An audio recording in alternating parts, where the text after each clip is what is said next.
It's wonderful to see so many, well, familiar faces and also unfamiliar faces and names. Sometimes not so much faces, but photographs, and in other cases, just names. And I'm glad to have been in contact with several of you, for example, through the TRILA and Afronomics Symposium. So thank you. Several of you contributed to that. And we at TRILA are very proud of that particular symposium because, again, it presents what I would claim is a global vision of these crucial issues. And that's something we should continue to strive towards, a southern and a global vision in that regard.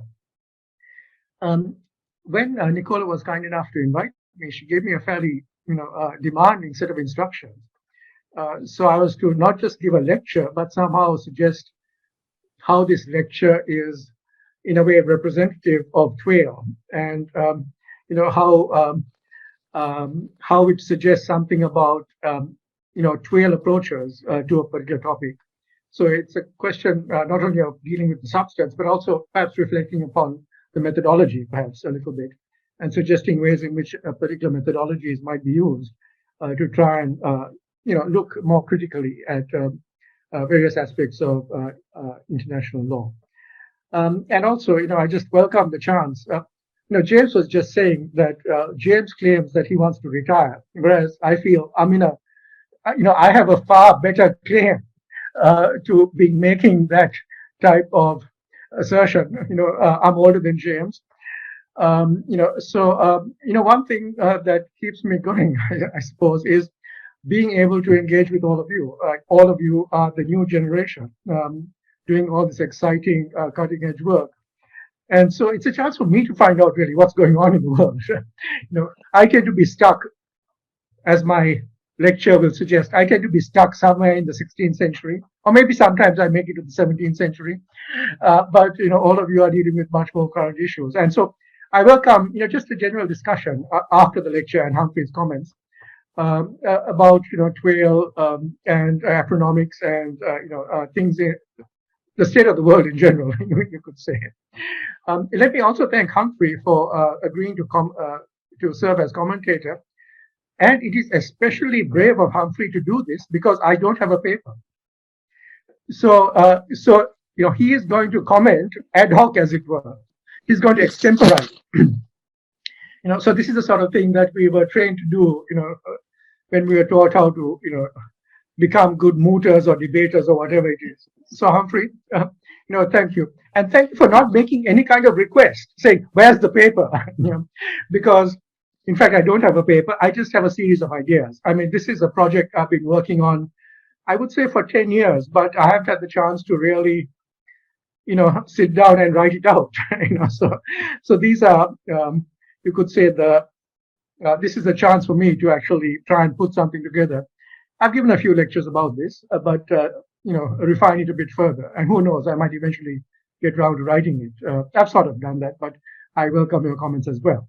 Okay, so with that background, let me try and share the screen. So it's one of the great demands made on people of my generation that we have to adjust to all these new technologies.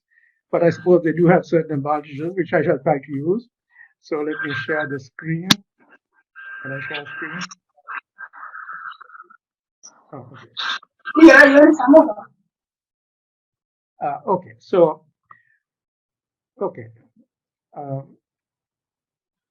So we've got as far as the title page. Okay, so one thing I just want to suggest is, before I get to the presentation, as it were,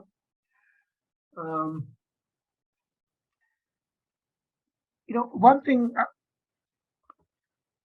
I might just make some general comments about is, why do we turn to history? Or what are the purposes of history? And perhaps I could make it more personal. Why did I turn to history? Because history has been an important aspect of my scholarship. And I never intended to be a historian. Actually, I always found history fascinating, but when I chose to study law, I thought, well, history will be something that is of perpetual interest to me, but it is something that has a different, character. It's something that I will be, engaged in, but as a hobby almost, as part of my personal reading, rather than as a crucial part of my work as in international law. So if you are thinking about TWAIL, I would say the question is, what is the function of history in our approach to international law? And here I would say that I reflect on my own experience. So wanting to become an international lawyer, the question is, well, how does one become an international lawyer? What are the tools that one has to master in order to become an international lawyer? What is the identity that one has to aspire towards if one wants to become an international lawyer? And when I started looking at these issues, I found that, international law did not actually provide for me a vocabulary that was adequate for the purposes of articulating what I felt to be aspects of, my own history, at least in terms of, the particular country. I was born in Sri Lanka and I lived in Sri Lanka until I was 15. And that was enough of a time for me to become engaged with certain issues. And somehow the vocabulary of international law didn't allow me to explore those issues in a way that I felt was accurate or adequate for the purposes of the particular phenomena that interested me. I actually felt that, for example, I was studying politics at the same time, and that politics actually provided a better vocabulary, some of the concepts in politics and political theory. Also some of the concepts in literature and some of the work being done by great writers. So I was thinking about, V.S. Naipaul, the West Indian novelist, who's a brilliant writer, although his views are somewhat, you could say, not easily embraced. He has this story about how his first memory of school was the memory of taking apples to his teacher. And then he says, but this can't be, because here where I grew up, Trinidad, we don't have apples. And then he reflected on this, and basically, we can see the extent to which a particular imaginary has taken over our thinking to such an extent. In other words, anybody at the age of 12 or 13 in the West Indies, or for that matter in South Asia, reading about schoolboy books about schoolboys, there's a whole tradition of this in English literature. And there's this idea of, taking apples to the teacher. This is what students do. So it's become such a powerful influence that that imaginary takes over the reality of the situation. I hope that makes sense. So the question is, where do we get our ideas from? Or where do we get our vision from? Where do we get our identity from? Where do we get the language from that enables us to explore the world? I don't want to go too much into the philosophy of language, but, we could say that language is a crucial aspect of what we see in the world. And looking at this, I felt that, as I studied international law, I found that, history is crucial because history is the story, which makes certain actions natural, which make certain policies inevitable, which makes certain people, superior to others, and so forth. And which make particular doctrines in international law, looking at international law more specifically, make certain doctrines of international law, make certain ideas of international law seem, well, this is the way in which the world works. So I suppose that was my thinking roughly in terms of history. And the question then is, how do we tell another history? How can we tell a different history, which might generate a different vocabulary, a different set of concepts, a different set of ideas that might be more adequate for people in other communities to articulate their own experience? So those are some preliminary comments I would make. So it's that type of an approach that I'm taking again in terms of looking at the history of international law. So let me begin with my puzzle, having said this much. Share screen, share. Okay, so I want to begin with, okay, how do I, okay, oh, okay, it worked. So, okay, so if we are looking at the history of international law, this is the moment that is so crucial to a particular vision of international law. Even I would suggest in textbooks and in other scholarly works that don't actually engage with this history. This history is taken for granted. It is in the background, it is the foundation, and yet it is not clearly examined. But why is this moment seen as so crucial to international law? Some of you might recognize this. It is, one of the treaties of the Peace of Westphalia. I think the Peace of Westphalia consists of a number of treaties, and this is a portrait taken at the occasion where one such treaty was signed. And of course, this generates a particular set of ideas. So we have traditionally it is claimed the creation of the sovereign state. And the sovereign state is created as a result of a conflict that takes place in Europe. And the creation of the sovereign state actually results in the emergence of a particular problem. And the problem is, if we have sovereign states, and if those sovereign states are equal, then how is order to be created? Because in order for it to be created, there has to be an overarching sovereign, a superior sovereign that can legislate and enforce the law. So this is, you could say, a classic problem of international law. I would say it's one of the great theoretical problems that international lawyers who aspire to greatness have attempted to address. How can we say that international law is law? How is order to be created among equal and sovereign states? Now, if we use this moment and all the ideas it has generated as the beginning point, we'll have a particular vision of international law, something that begins in Europe, something that involves the creation of the sovereign state, and international law is created through the process of agreement among sovereign states. Okay, now I would point to this moment as an alternative moment for the creation of international law. In some of the lectures I've given on other occasions, I go into detail about this and about you could say, the whole process that is taking place here. But I would say, to me, this is the beginning of international law. I would say one beginning of international law, an alternative beginning of international law. But it is a moment in which the problems, the challenges, the issues of international law are created not within Europe, but in the meeting between Europe and the non-European world. So this, of course, is Columbus. And we can see, what I find fascinating about this picture is that if we look at that picture, it is presented almost from the vantage point of the Native Americans, or the Indians, as Columbus called them. He thought he was in the Indies. He did not know where he was. He insisted on calling it the Indies. So if we have a look at the perspective presented here, it is as though it is one of the natives looking at Columbus. And the natives immediately understand the superiority of Columbus, and they bow down before him because this superiority is so self-evident.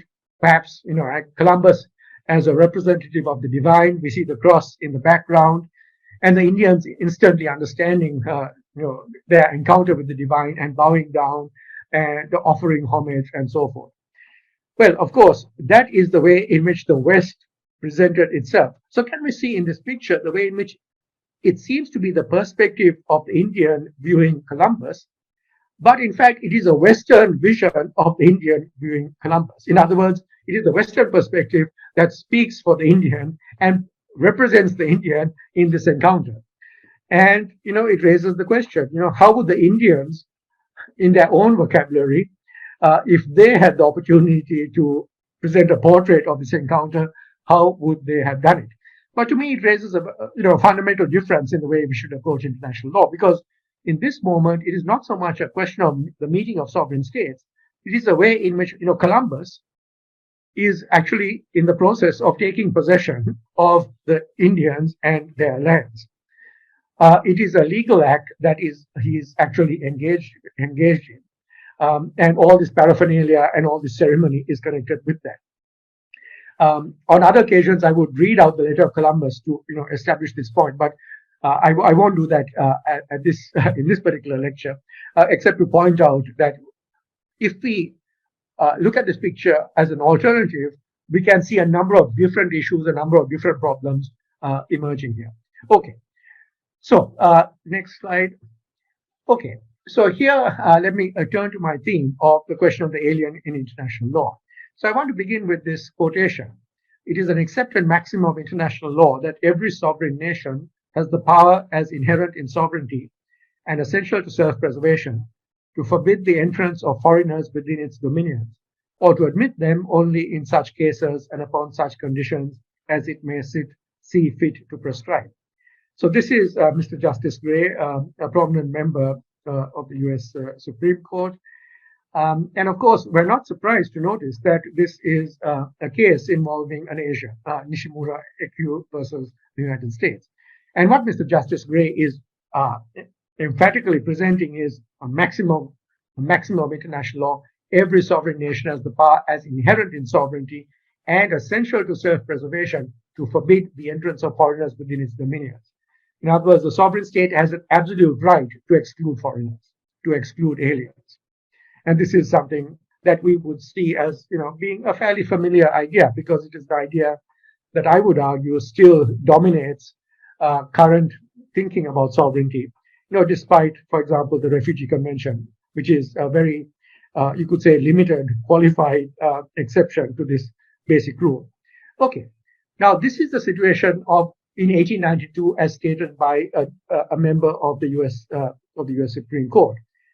We might contrast this with another statement made in 1894. And let me again, oops, I have to go back.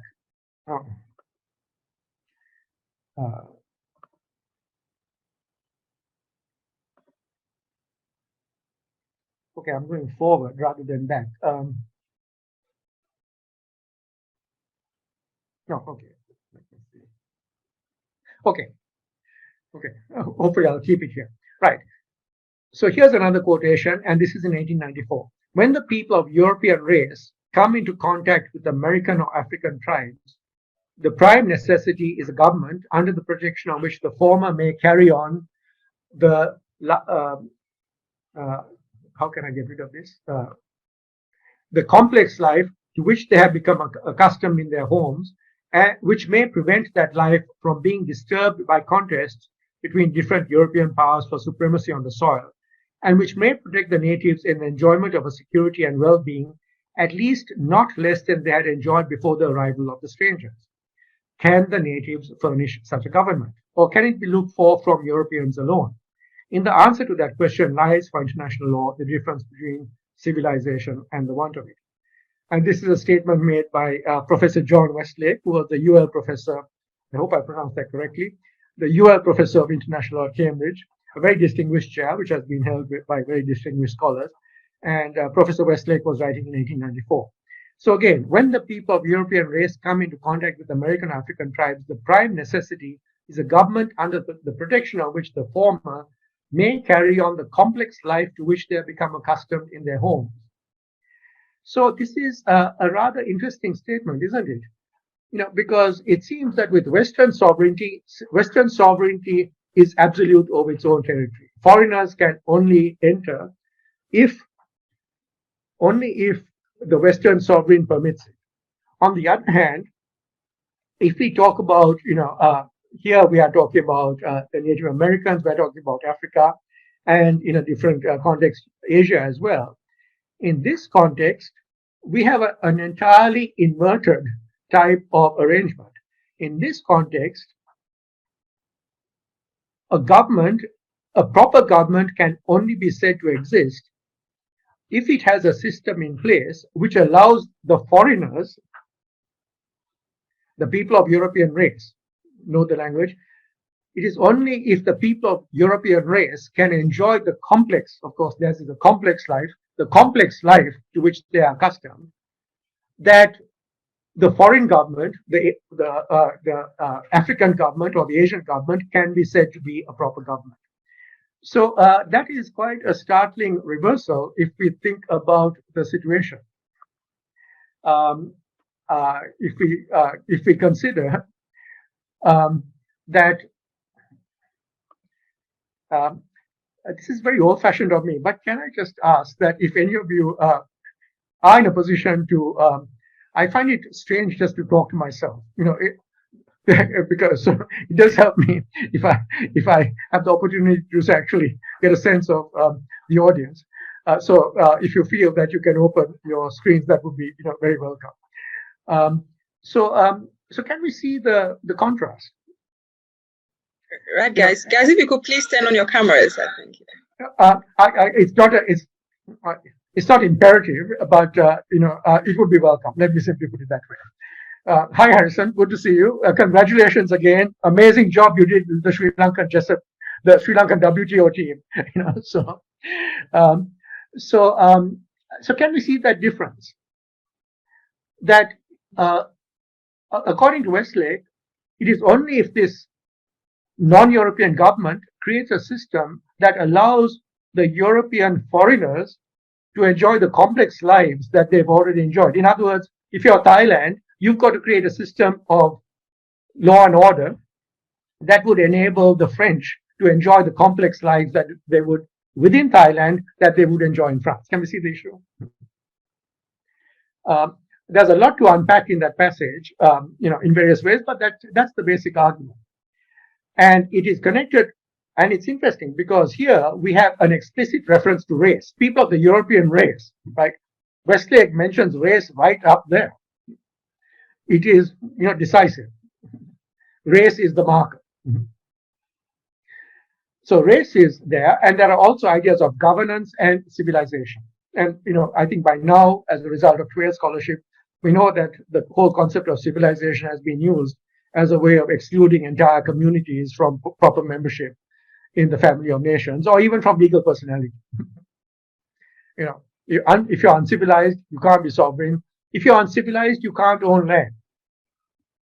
We can think of a different writer, Vattel, who basically said, well, in order to be civilized, you have to cultivate the soil. If you don't cultivate the soil, then the soil doesn't belong to you. So this is what I mean by the term sovereign alien.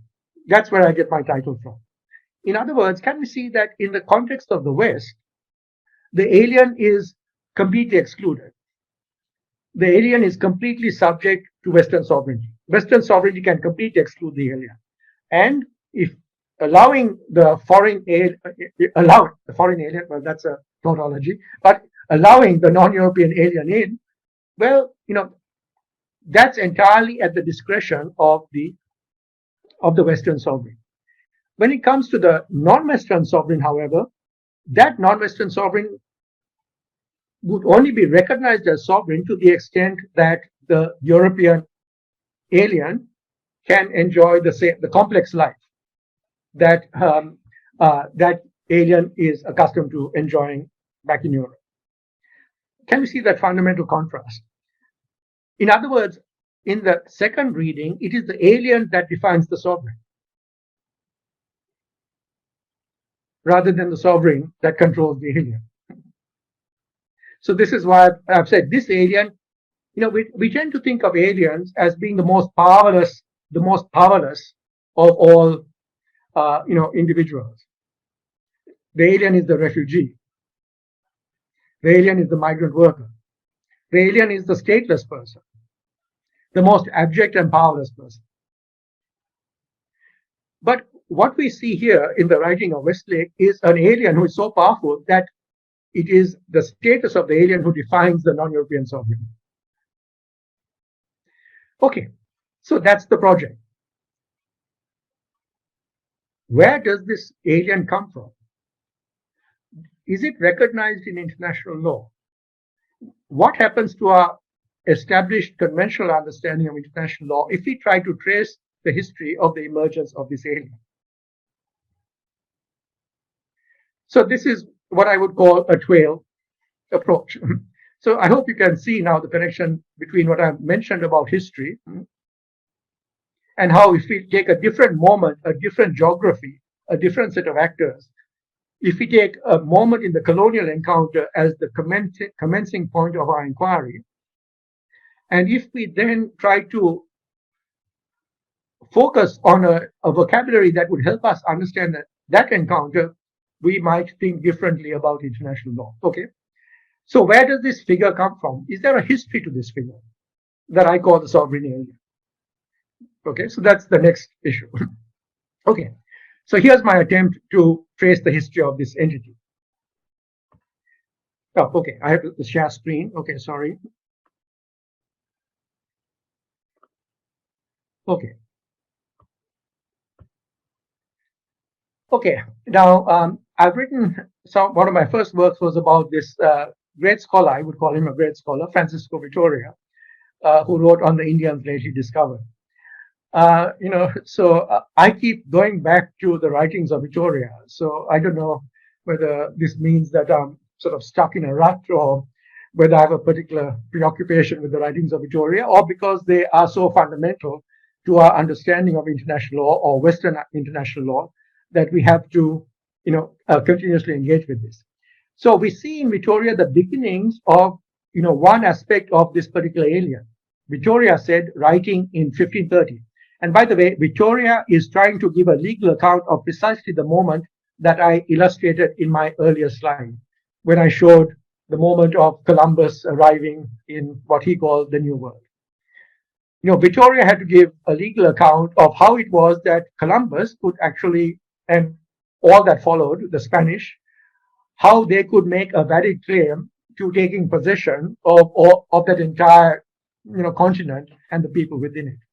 And this is the beginning point of, or one important aspect of Vitoria's examination. He says it was permissible from the beginning of the world when everything was in common. So very interesting, isn't it? The whole world was shared by everybody. Everything was in common for anyone to set forth and travel wheresoever he would.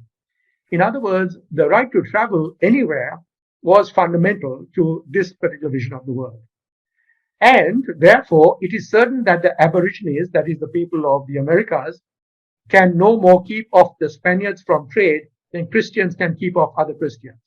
So in other words, the right to trade is so fundamental, and it is so inherently and closely connected to the right to travel, that it is the foundation, the justification for the Spanish going into the Americas. And of course, Vitoria has this nice twist here where he says, and Christians cannot keep off other Christians as well. In other words, he's saying this is not a rule that applies only to the non-European world. This is a rule that applies among Europeans as well. So we can see there's a lot going on even in this rather short passage. Now, having said that, let me go to another moment in history. And it is this moment. So here I am in Singapore. And I am just a few miles away, maybe 7-10 miles away from this particular incident. And this particular incident took place off the coast of Singapore in 1603. What happened here? We have this great ship. It is a Portuguese ship. And this Portuguese ship has been captured by these 5 Dutch vessels. You can see the smaller Dutch vessels. The smaller Dutch vessels are waiting to capture this Portuguese ship. And they had a good reason to capture this ship, because this ship carried, it was estimated that the value of the treasure carried by the ship was something like the half the GNP of England in that year. The year was 1603. And the Portuguese ship was carrying all the treasures from China, all the silks, the ceramics, and everything else. Okay. So the capture of this ship created a major, you could say, crisis at the time, because the Portuguese naturally said, this is an act of piracy. We have to punish these people. The Dutch ships that captured us are nothing better than pirates. Now, the Dutch ships that captured this vessel weren't just any Dutch ships. They were part of a much larger entity. And that entity was the Dutch East India Company. And I would claim that the modern world of globalization was created in very important respects by the Dutch East India Company. We had the Silk Route, of course, and so that's another whole history about globalization in terms of the trade between Europe and China that goes far back into antiquity. At the same time, we can see that it was the Dutch that created these trade routes, and that, in a way, connected the world as well. I once gave a talk at Albany, and one of the, James was kind enough, that was a very important conference that James organized then. One of the interesting things to note that the vessel that went up the Hudson was, a vessel of the Dutch trading company, which was to become the Dutch West Indies Company. And so this massive trade network was created by the Dutch East India Company, which also established a Dutch West India Company. And it was a route that involved slavery, cotton, ceramics, all the way from Japan to the Americas. Also touching on New Holland, which was to become Australia, and we can see, also part of the slave trade, connecting Africa and Latin America as well, and also Africa and Asia, by the way, it should be said. Okay, so this was the Dutch East India Company, and the vessels that captured the Portuguese treasure ship were the vessels of the Dutch East India Company. And this is the coat of arms of the Dutch East India Company. It is the coat of arms that is to be found in a city in Sri Lanka called Galle. We get a sense of, you could say, the grandeur of this particular company, as it were. So Sri Lanka was in part colonized by the Dutch East India Company, as were many other parts, the whole of Indonesia, for instance. And the Dutch East India Company was, you could say, an extraordinarily powerful company. Now, this is from Forbes magazine, and it's a statistic from some years ago. So Apple now, I think, is worth $2 trillion, or perhaps $3 trillion, but it still isn't anywhere near the value of the Dutch East India Company at the very height of the Dutch East India Company's, strength. So the Dutch East India Company, having captured the Portuguese vessel, wanted very much to possess that treasure and to say that they had validly claimed this treasure. So they did what corporations did, multinational corporations still engage in this particular practice, you could say. They engaged the most brilliant lawyer they could think of to present an argument on behalf of the Dutch East India Company. In other words, they wanted to refute the argument that the capture was simply an act of piracy.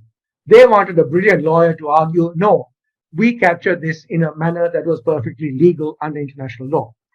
And by now, you can guess who the lawyer was that actually was hired by the Dutch East India Company. It was this brilliant, precocious young genius. And his name, of course, was Hugo Grotius.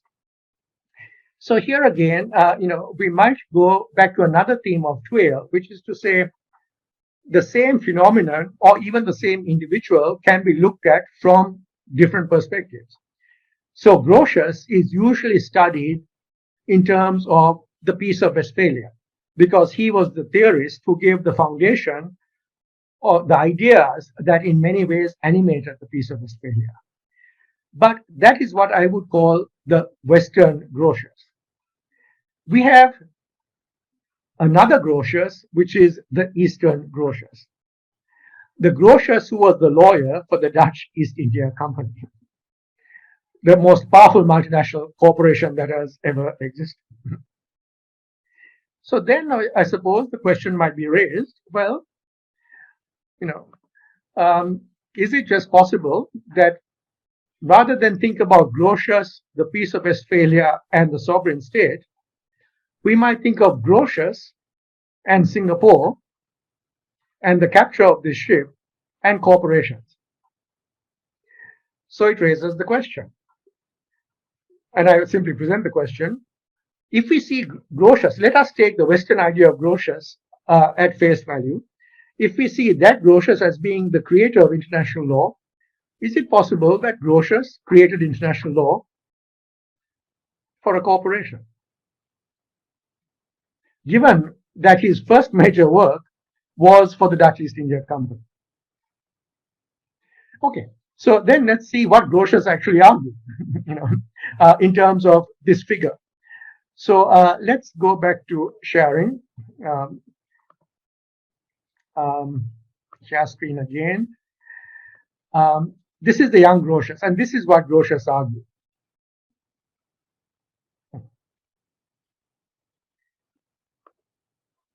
Sorry. Let's see if I can. Okay. This is the work he wrote for the Dutch East India Company to justify their capture.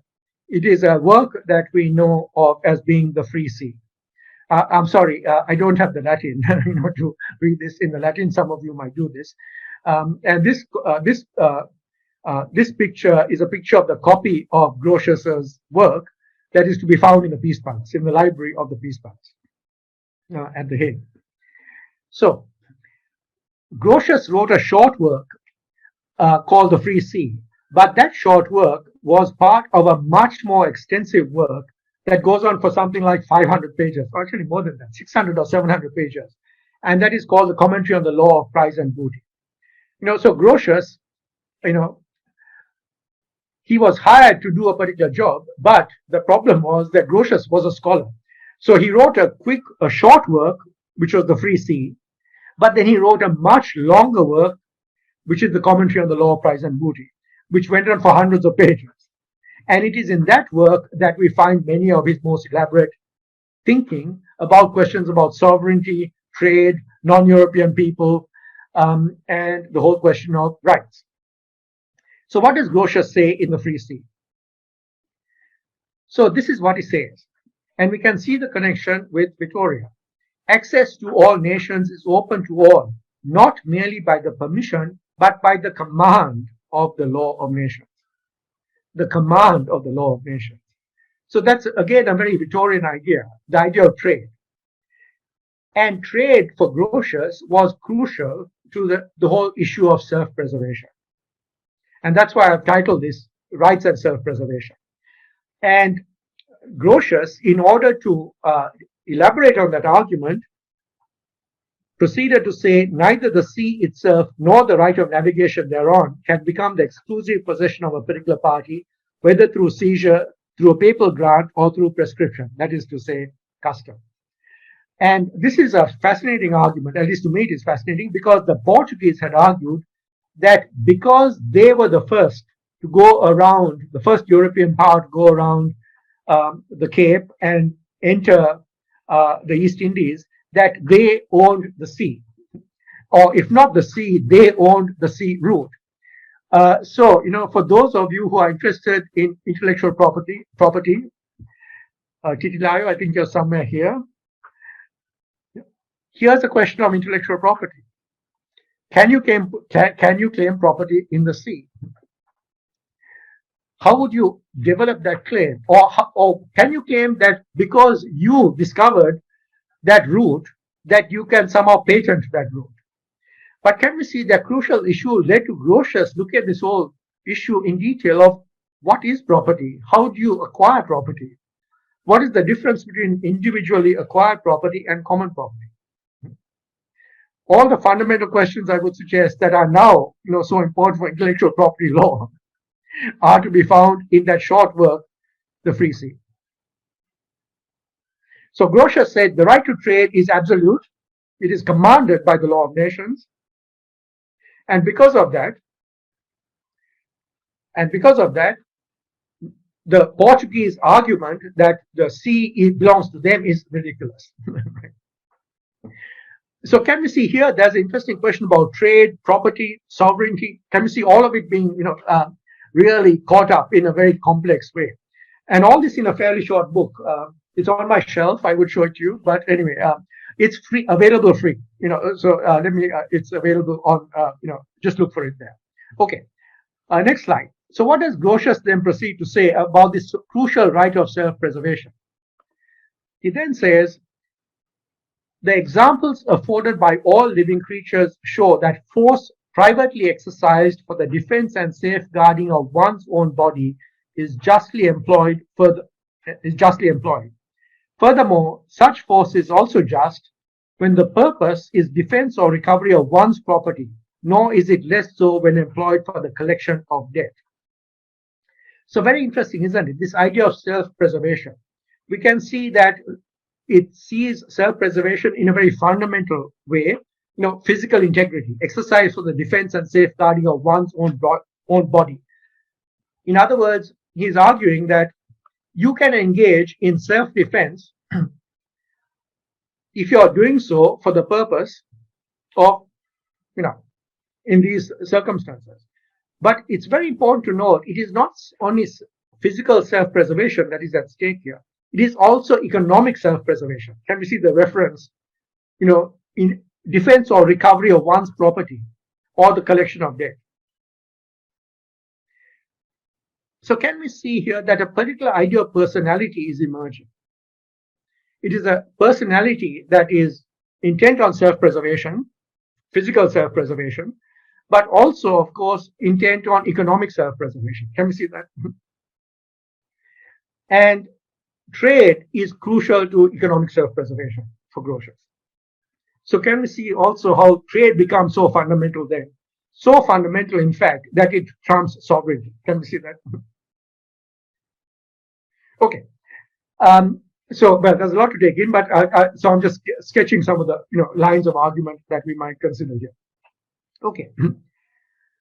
Now, the crucial argument Grotius made, and this is a brilliant argument. What he said was, the Dutch East India Company was engaged in an act of self-preservation in the East Indies. Why was it engaged in an act of self-preservation? It was engaged in an act of self-preservation because the Portuguese were preventing the Dutch from engaging in this fundamental right to trade.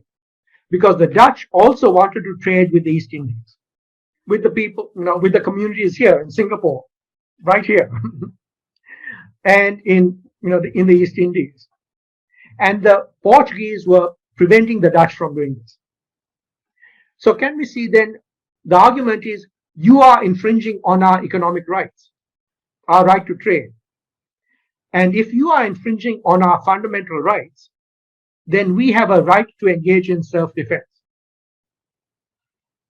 Now, what is the ultimate manifestation of the right of self-defense? War. Article 51, we find it in the UN Charter. So can we see Grotius's brilliant argument? He was saying the Dutch have, the Portuguese have violated fundamental international law by preventing us from trading. Therefore, we can go to war with the Portuguese. And so our capture of the ship was a legal act of war. Can we see that? Brilliant. So we're not pirates. We are persons trying to engage in self-defense in the name of self-preservation, economic self-preservation. Now, there's another crucial issue that Grotius also considers here, which is the question of sovereignty, because the right to go to war is classically seen as the ultimate expression of a sovereign right. We live in a world where individuals cannot use violence. It is the sovereign, it is the government that has a monopoly on violence. So Grotius had to deal with that problem as well. How did he deal with that problem? He said, the right of self-defense is something that we have transferred to the sovereign, but in moments of, in extreme circumstances where the sovereign does not exist to protect our rights, we can engage in self-defense. Can we see that? And it is the same idea in something like criminal law, I suppose. We're not supposed to use violence, but if somebody attacks us, then we can use, as private citizens or as private individuals, we can exercise the fundamental right of self-defense, safeguarding of one's own body. Can we see that? Now, the only interesting thing here is that it's not just safeguarding one's own body, but it is the Dutch East India Company out there in the East Indies, beyond the protection of the Dutch Republic. Can we see that? That is why they are in a state of nature. Back in a state of nature, their fundamental right of self-defense revives. And as private actors, they can engage in violence. Can we see that? Brilliant, isn't it? So you can see why this is such a rich set of ideas and why it is so influential in all these different ways. Okay, so so Grotius is known as the scholar, the great scholar, the Rights of War and Peace. That is his classic work that everybody cites as the Old Testament, in a way, of international law.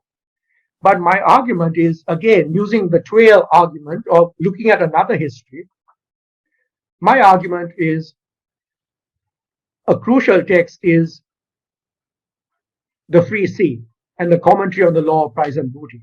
That is the foundational work that later was adapted, refined, maybe changed, that led to the Rights of War and Peace. So then can we see how, if we look at an alternative history, a lot of things are suddenly revealed. Maybe it is the Eastern Grotius, what I would call the Eastern Grotius, who had a huge influence on the Western Grotius. And if we look at only the Western Grotius as telling us a story about international law, even if we are completely Eurocentric, can we see that? Even if we are completely Eurocentric and accept that Grotius is the father of international law, even if we concede that, we can still see there's another whole history to be written. So this is another claim. International law begins not in Westphalia. It begins with Columbus in 1492, or it begins in Singapore in 1603. Can we see how different vocabularies, different ideas emerge from this? One of the exercises that I often ask my, wherever I'm giving a lecture in, is to say, okay, international law begins in your country, pick your date. International law begins in Bangladesh, 1971. And so I find it interesting when international law begins in Sri Lanka in 1815. So there's a treaty between the British and the kings and the Kandyan, you could say, nobles of that day. In other words, this is a way of trying to see how your own community, your own country is actually engaged with the international system in that moment of shock. And often it is a moment of dispossession. But at least it provides us with a way of understanding that dispossession. Okay. So now the important thing to notice here, of course, is that Grotius was writing not just for an individual. After all, he was hired by a corporation. So what I would argue is that we're seeing Grotius again, what I would call the Grotian triangle. In other words, what he's brilliant at doing is sometimes in his work, he connects the corporation with the human person. In other cases, the corporation becomes sovereign. Because after all, if you can engage in the right of self-defense, that is classically seen as a sovereign act. Can we see that? So here we can see the beginning of a theme that I think is still relevant for today. How do we understand this triangle today? The rights of the corporation, the rights of human rights, and sovereign rights. And we can see that in different times, the arrangements are different. Sometimes they are different simultaneously. So now, one thing I find interesting is that so much of the traditional history of international law is about the sovereign state. But I would suggest that you can't understand the history of Western international law in Asia without really engaging with the issue of the corporation, because it was through the corporation that the West really arrived in Asia. It was through the corporate form. And this is possibly the case in Africa as well. The East Africa Company and all the various companies that were, you could say, the principal means by which European countries, first established themselves in Africa and then consolidated themselves. So that is the theme that we can consider here. So then this is, you could say, the prehistory of this entity that I would call the sovereign alien. It might be an individual, the European individual, but it might also be a corporation, because we see, if we look at this history, that the corporate rights were central to the thinking of Grotius even at that time, even though it was still in a rather nascent form. In other words, it wasn't, there was still an issue. How does one characterize this? And it's still unsettled, as it were. But I would suggest that we might think about this theme, beginning from that earlier period, and then take it, and then the question is, where does this is the pre-story, as it were, of what I would call the sovereign alien. The question then is, given all these concerns, where do we go now? What happened to that entity then? If we take the story to the present. So that's kind of what I'm trying to sort out, as it were, if I ever get round to articulating this in more detail. Well, how does this connect? Let me, I just thought I'd, give an example of this in an African context as well, about the importance of the rights of aliens. So this is the Berlin Conference, 1884. And Article 5, no power which exercises or shall exercise sovereign rights in the above mentioned regions shall be allowed to grant therein a monopoly or favor of any kind in matters of trade. And then, foreigners without distinction shall enjoy protection of their persons and property. Can we see again this discourse of persons and property being fundamentally connected? Can we see that issue? And we see that in Grotius as well, isn't it? And that's something that I try to sort of point out, that personal integrity and property were seen as inherently connected. And this is in the Berlin Conference.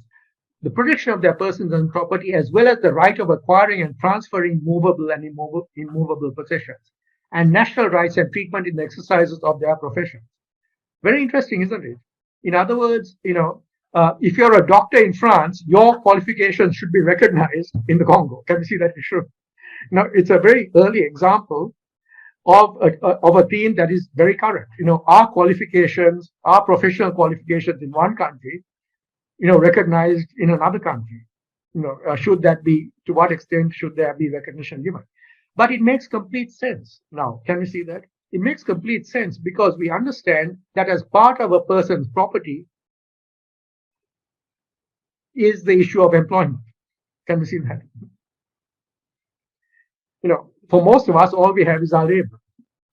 And the only way in which we can connect with the world of property is through our labor. Employment, therefore, becomes crucial.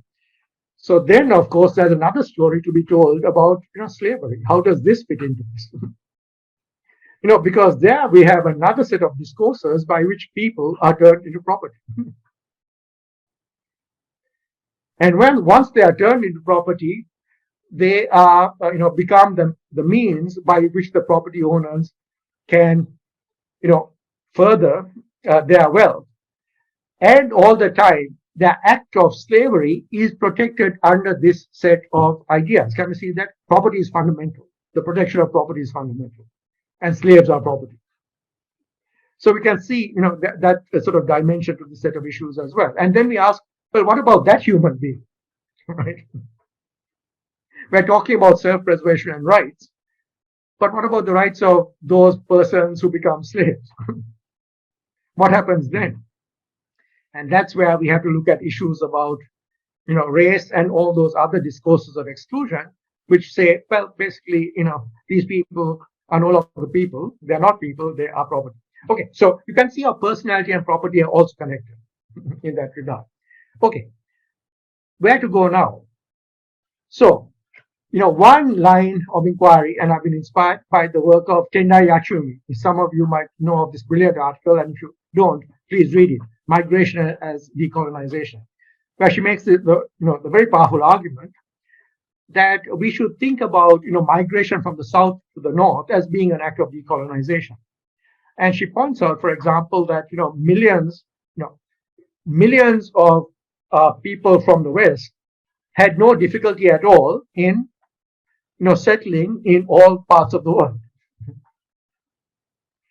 They did that under the auspices of empire. And I hope the backstory that I have outlined suggests the legal doctrines that were used for these purposes. So you could say, you could see you could interpret the term sovereign alien as being, the colonial ruler. After all, that's what colonial rule is about, isn't it? some alien entity presenting itself as sovereign. And once that alien entity arrives, then the alien entity, so this is the irony of, Mr. Justice Gray's argument, isn't it? That we have sovereignty, we can exclude others. But of course, the backstory to the emergence of US sovereignty over that territory is through that initial act of dispossession, which is, in a way portrayed by that moment of arrival of Columbus. Can we see how these things interconnect? So it's a fascinating thing that having dispossessed people of their lands, they say, we are sovereign now, we decide who gets to enter this place. So that is settler colonialism. And then, there's the other issue of, there was a very interesting cosmopolitanism under, for example, the British Empire, where all subjects of the British Empire technically could visit other parts of the empire. So in that way, it was a very cosmopolitan arrangement. But it didn't quite work out in that way because Australia, for example, had a white Australia policy. It wasn't particularly happy about, colored people, coming to Australia, claiming that they were British subjects of the empire. So that's another whole story. But please have a look at Tendai's wonderful article, Ratna Kapoor's article about migration. So in other words, one way of, literature that my work is trying to engage with is this literature on migration. And that's a crucial issue. And again, it's interesting about what type of individuals, what type of persons, get to travel continuously without any hindrance, whereas others are subject to this sovereignty. So please also have a look at Ratna Kapoor's important article. And the equivalent, what we're really looking at is migrant workers, I would suggest as well. Refugees and migrant workers. There's that whole set of issues for refugees, migrant workers, stateless people. And then so the question is, how does that regime of movement and travel compare to the regime I've been trying to sketch, which applies to a different type of migrant? What are the other areas of international law that are implicated and that I'm trying to sort of chase up on? Well, of course, corporations and rights. Wonderful work has been done on this. Greet bars. Actually, I should mention. I should have mentioned her work. I'll put it in the chat. Okay. Her work on the corporation, there's been Kate Miles has written a wonderful book about corporations and colonialism and the environment, and recently Doreen Lustig, Veiled Power: The History of the Corporation, and where she makes the very interesting argument about how for a while the corporation seems to disappear from the realm of international law. At one time, the corporation was very powerful, very obvious, because the corporation ran countries. The East India Company ran India. It was the sovereign. It was the corporate sovereign. But then, after the mutiny and so forth, the corporation receded from you could say immediate visibility, but it was still there, exerting a presence. Okay, so those are some of the themes that I hope we will be that this could connect with. Another argument is to say, the title of my work would be The Colonial Origins of International Human Rights Law. In other words, it's getting a bit of a cliche, but it's like the colonial origins of sovereignty. So that's one argument. Here is the colonial origins of international human rights law itself. Because my argument is that, traditionally, if we look at the history of international law, most of those, or the histories of human rights, most of those histories do mention the alien as a kind of precursor to the emergence of proper human rights. And the rights of the alien was a very important topic, and Latin American countries would certainly attest to this. But then, with the emergence of the UN Declaration of Human Rights, that became, you could say, the primary paradigm for our thinking about human rights. But the question is, what happened to the rights of the alien? Now, the argument is the rights of the alien are subsumed by the Universal Declaration of Human Rights. But what is most crucial about the Universal Declaration and that set of rights is that it does not include the right to travel. The rights of aliens are heavily circumscribed. Whereas the older tradition of the rights of aliens was really a part of a system where the right of the alien was, as I point out, in relation to Vittoria and Grotius, a right to travel as essential to self-preservation. Can we see that? So then the question is, what happens then to that entity? What is I've given the backstory. What is you could say, what happens since then? And this would take us, to human rights, and it would also take us to investor-state dispute settlement. Because my argument basically is that if you look at investor-state dispute settlement, what we have is the rights of corporations being asserted extraordinarily powerfully against states. And I think all of you familiar with that area would know of the debates that are taking place. And it's now got to a point where it is so evident and explicit that even Western countries themselves are trying to rethink and revise the whole system of investor-state dispute settlement.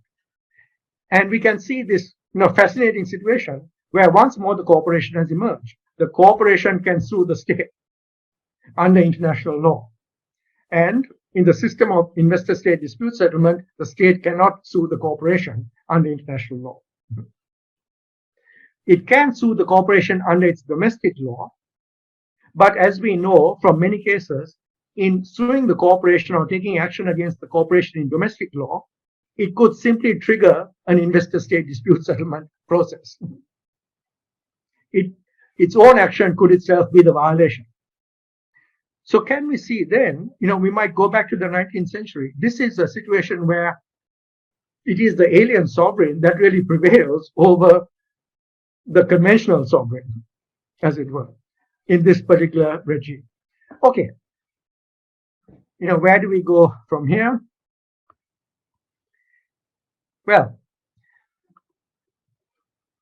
so here is somewhere you might think of, So here, this is another claim I think we really should be pushing as TWAIL, which is to say, TWAIL is not just about the third world, nor is it just about, you could say, the West as the exploiter of the third world.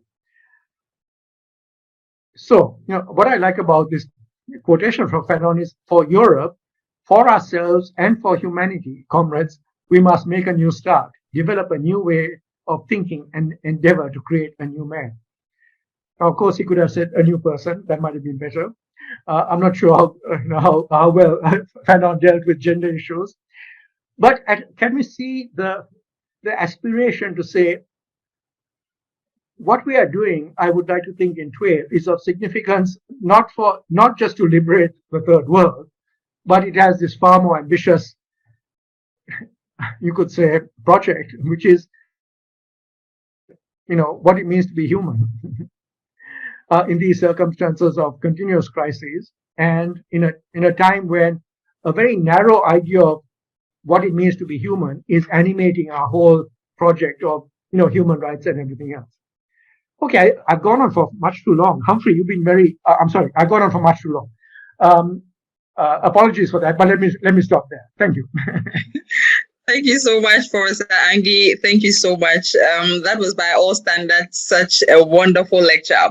And for me, I would want to describe it as thought-provoking, because as I listened to you, I began to question some of the notions that I've held of the foundations and principles of international law, the things that I have known to be the underpinnings of international law. And I began to wonder, wow, should that really be the way that we think of international law? Thank you so much, Professor Anghie.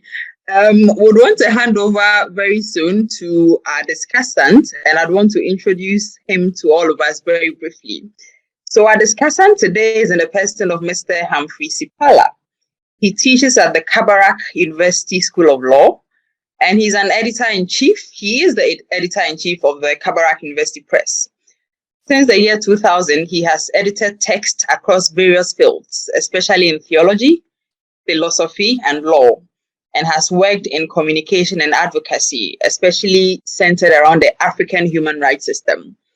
He believes deeply in empowering intellectual production on the African continent. So for the next 10 to 15 minutes, we are going to listen to his comments on Professor Anghie's lecture, and then the actual discussion, the real discussion will begin. So I want to remind you that if you have any questions, please feel free to type them in the chat box. Otherwise, when we open the door for questions, then we can take it from there.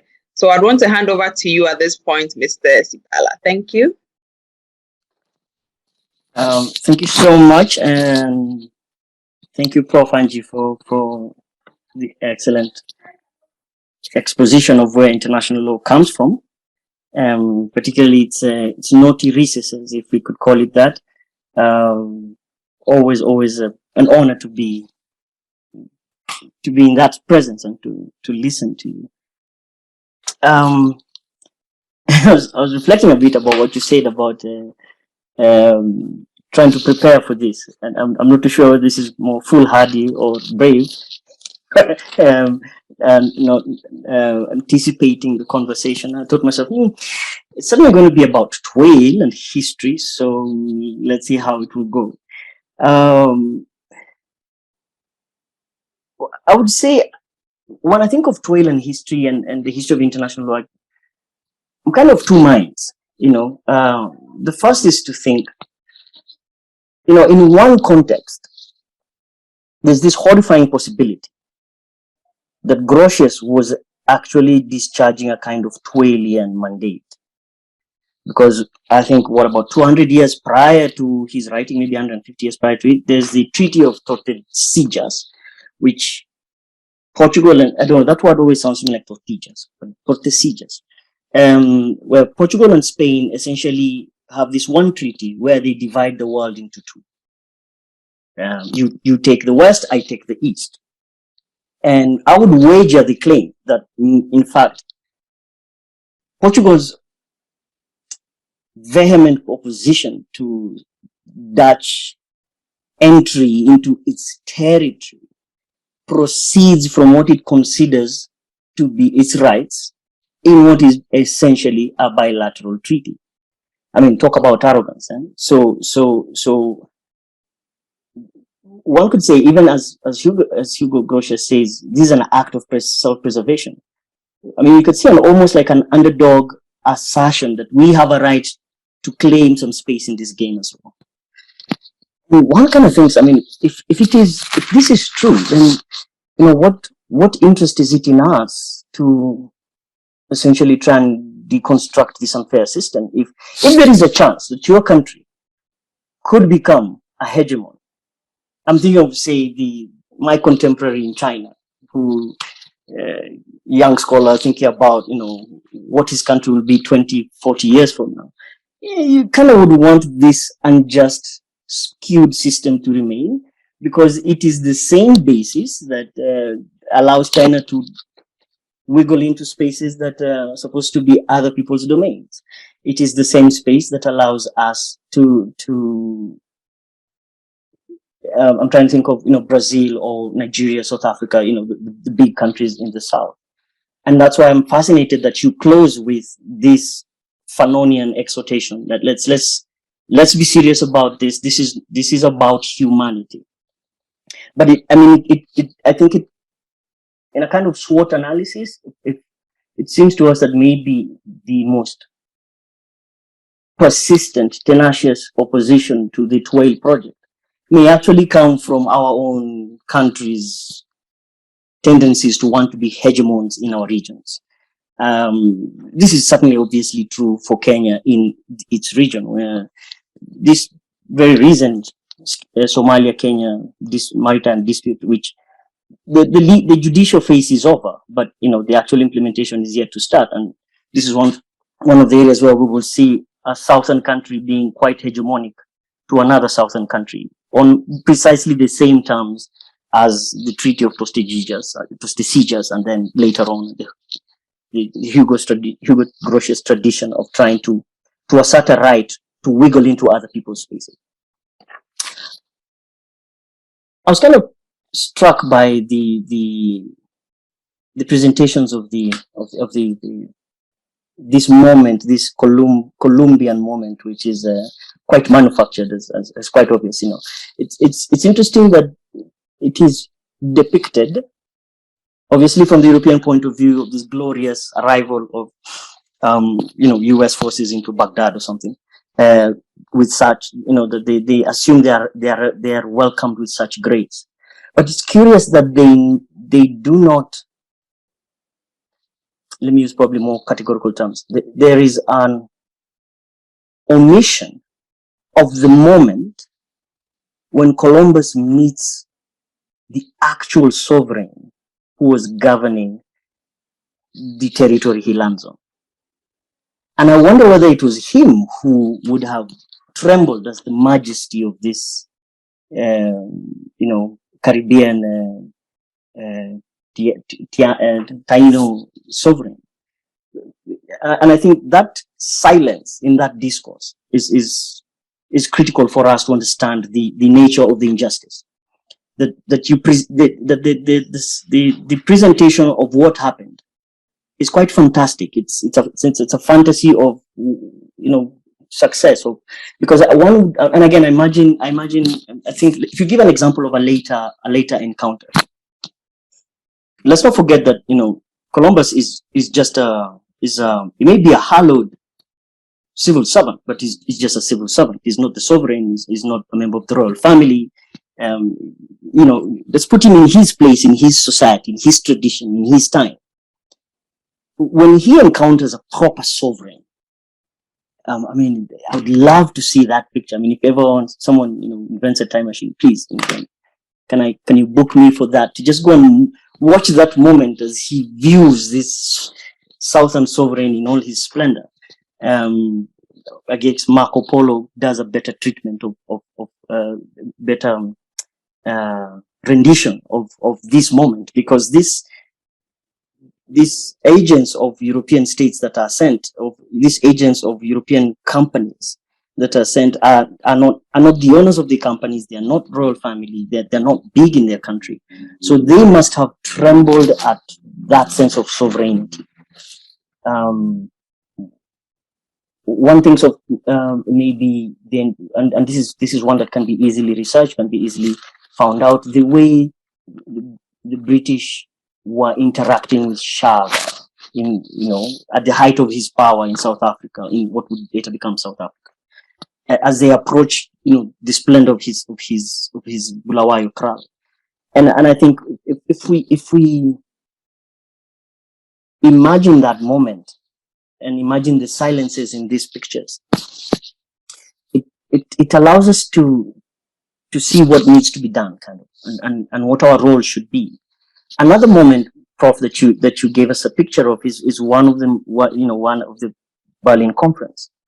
My Tanzanian Jesuit historian friend, Feston Kenda, was teaching me this a few years ago, that Zanzibar was a member, was an invited member, was a participant in the Berlin conference, because this was the sovereign that they were interacting with. I can't see that sovereign in that picture. Another silence, deliberate obfuscation, a deliberate writing out of he who was an equal. We know of the Kingdom of Hawaii, which had diplomatic relations and was a full sovereign state. And when the US invaded and conquered Hawaii, the very Congress of the United States censured the then US president, I forget his name, for attacking a friendly state. These are the specific words of the specific legal instrument that the US Congress used in censuring their own president. Another silence. And it seems to me that maybe that is the role of history, to uncover, I was thinking about when you, Prof, said, why did you were studying law, you're a lawyer, why did you gravitate to history? And curiously, Prof, it reminds me, the Professor Yashpal Gai, the Kenyan constitutional scholar, was sharing once about how he is Kenyan Indian, and his good friend Professor Ali Mazrui, the late Professor Ali Mazrui, is Kenyan Arab. So the Kenyan Indian was allowed to study law in Oxford in the late 50s, and the Kenyan Arab Mazrui was only allowed to study political science. And what they found that these two Kenyans, when they interacted with each other, the law student was more interested in hearing about the political theory, and the political theorist student was more interested in listening to the legal theory. And I wager that kind of made them the great scholars they become, that sense of interdisciplinarity. Your comments about that remind me that, this corroborates this view and kind of is true. And so let me wager this as a kind of probably the first main theme about what could be my discussion to your presentation, which is that the key to TWAIL, to decolonizing international law is interdisciplinarity. Law does not tell us enough. Law does not give us enough context. Political science does not give us every context. History, when not well put together, when not well described, may not describe everything. But if we have this conversation of disciplines, where the rigor of each discipline brings a contribution to this construction of this legal system, this for lack of a better word, Statute 38 kind of soils the word civilization. If we think of this global heritage of humanity where we all think and work together, that is probably international law, then all these disciplines contribute something, and they help uncover the silences in some of these depictions.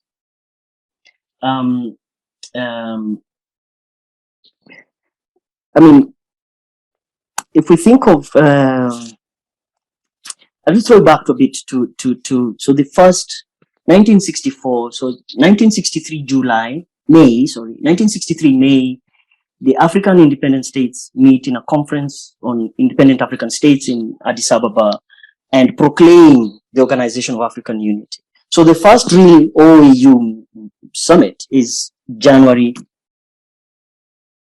1964.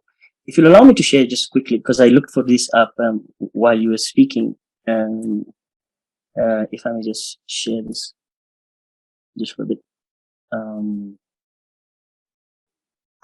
Is one of the probably I consider to be one of the most misunderstood resolutions of the Organization of African Unity, repurposed to assert, there's a lot of contestation about why African countries reasserted uti possidetis and this preservation of colonial boundaries. In fact, this is how it's mostly put. I was fascinated when there's a small project I was doing with some of my former students about collating and curating all the documentation of the Organization of African Unity. And so this is resolution 16.1, Roman 1, border disputes among African states. The concern is border disputes among African states. If we transport ourselves to 1964 January in Cairo, remember Egypt then was the United Arab Republic. There was this joint condominium with Syria. This is also the reason why later on the African Union very vehemently opposes and condemns the Yom Kippur War and the 67 and 73 wars. But that's aside. So look at these heads of state. So Salim Ahmed Salim writes this small piece where he describes, he was then a young Zanzibari ambassador to Cairo, and he describes Nyerere's view and why he pushed for this specific resolution. He says that the concern then was, it was quite obvious that every new African state was beginning to say, no, we need to define where our borders are. And every country wanted to declare the border at the time when its pre-colonial empire was the greatest. Prof, you're talking about, let's imagine when international law starts and then you pick a date, you pick a date for each country. So there was the Great Somalia. And so Somalia was claiming all the way three quarters of northern Kenya. There was the Grand Maroc, which was all the way through Western Sahara to I mean, you could go on and on and on. Benin was claiming certain parts of Benin State. I mean, there was potential for absolute chaos because there was no way there could be reasonable agreement about one specific date where we could all agree this is where our boundaries should be dated to. Everybody reasonably wanted that period in time, 12th century, when the Mali Empire was from Senegal to Niger, so they said, you know what, let's just all agree. And so let me just skim through it a bit.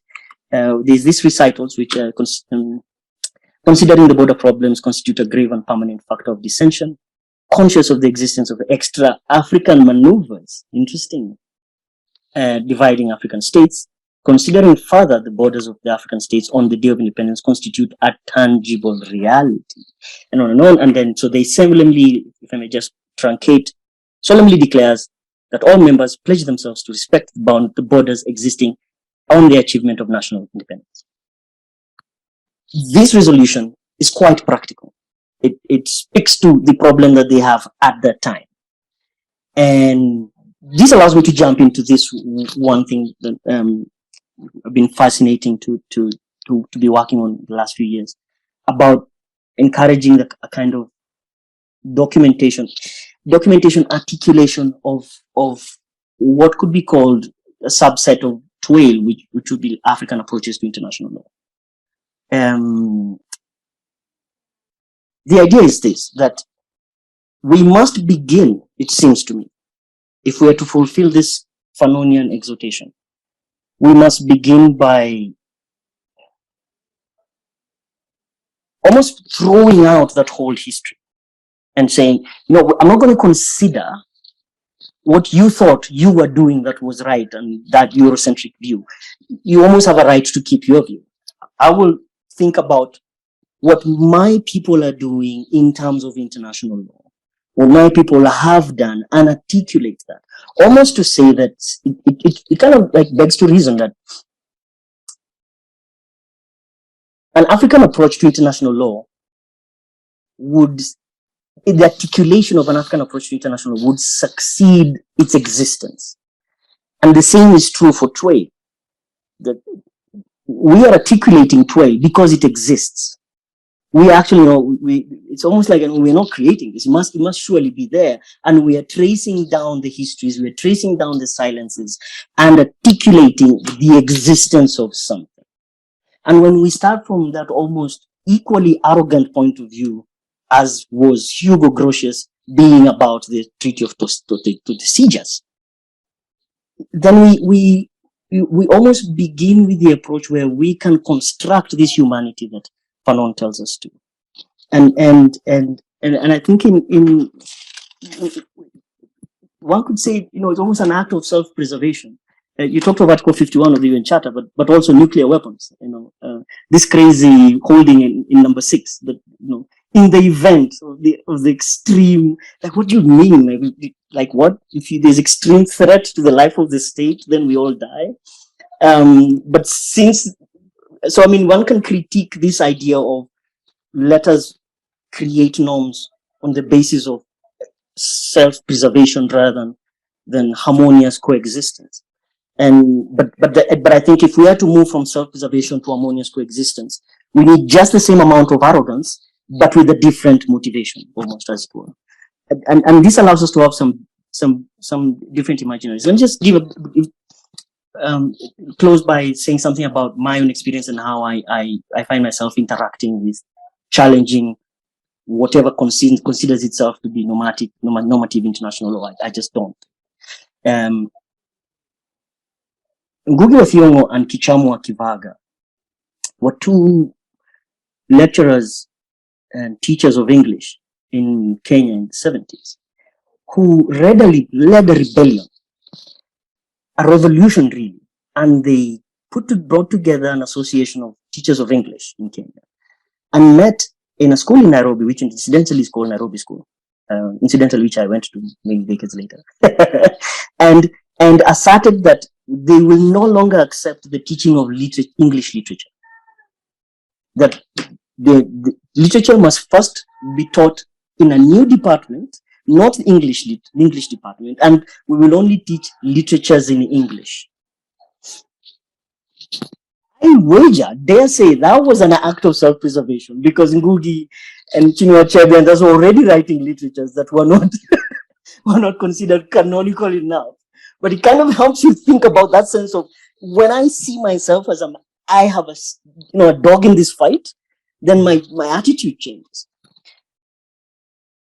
When I think of my students today, and Nchiko, we had a conversation with Nchiko a couple of years back, and I mentioned something to him, and later on he told me, I put it in a publication.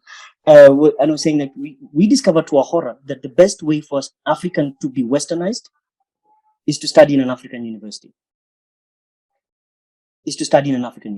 When you're out there, at least you face the racism and you begin to ask some existential questions.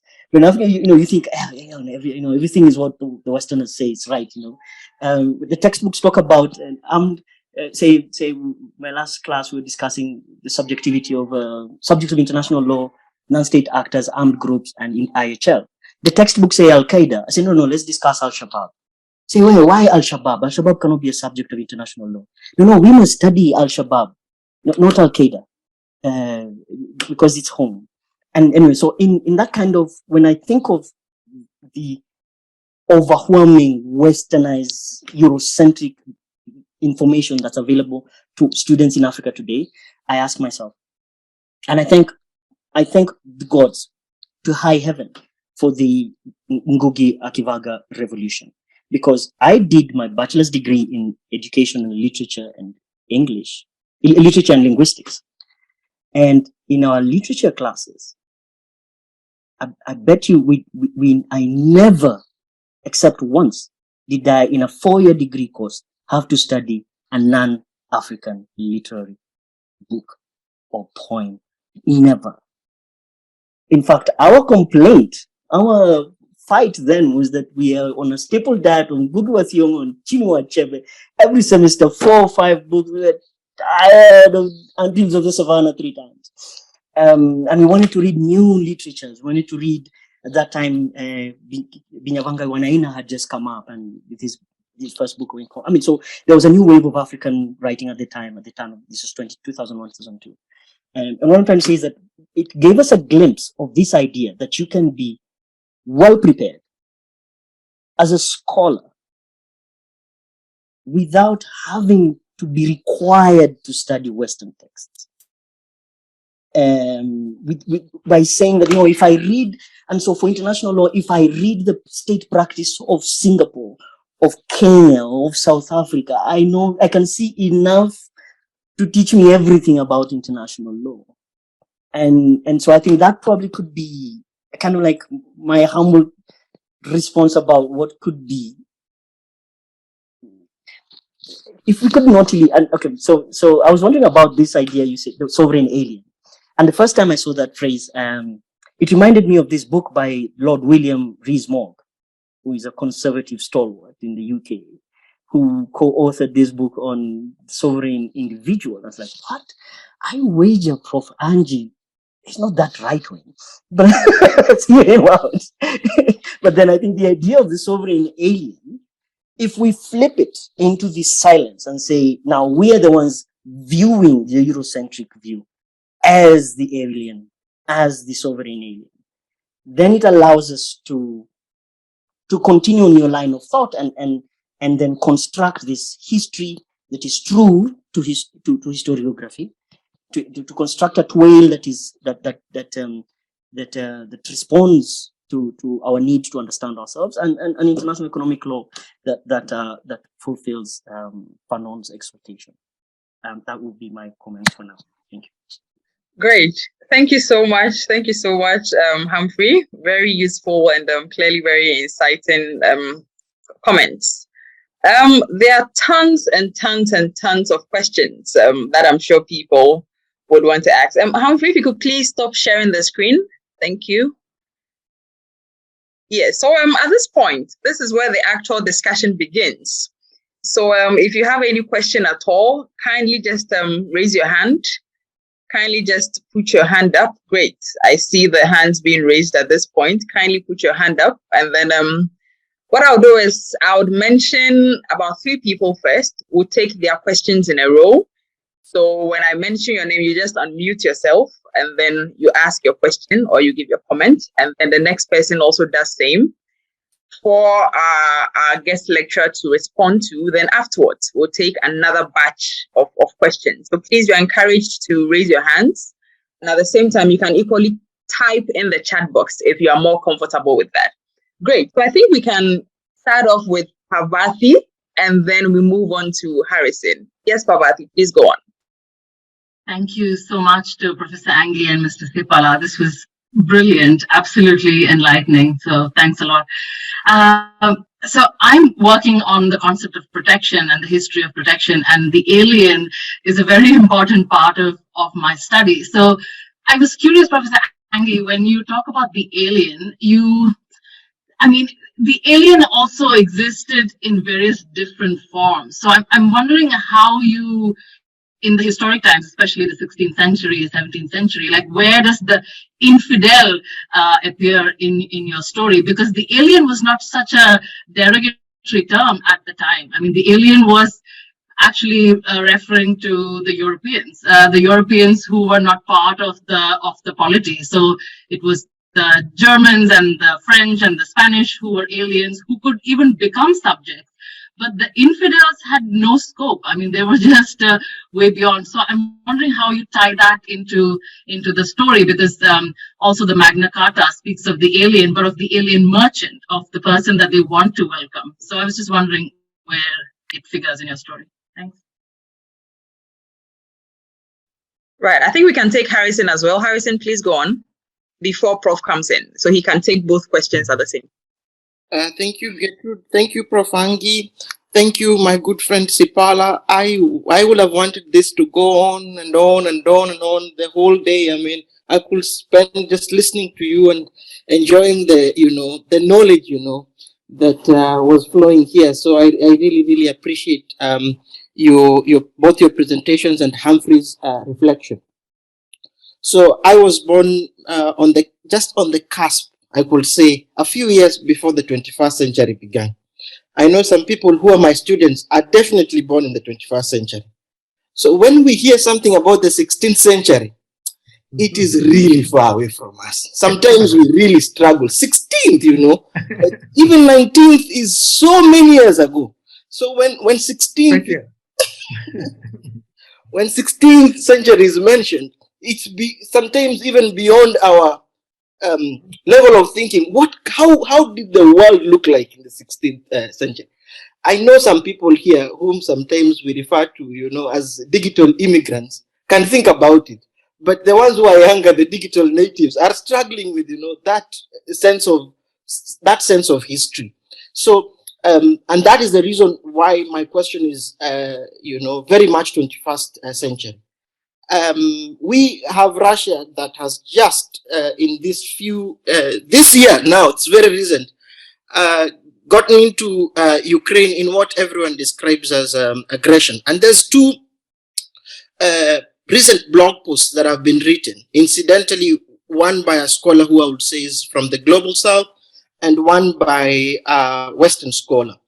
And the Western scholar is engaging with what also we young people call this question of whataboutism. Okay, so yes, they have they have attacked.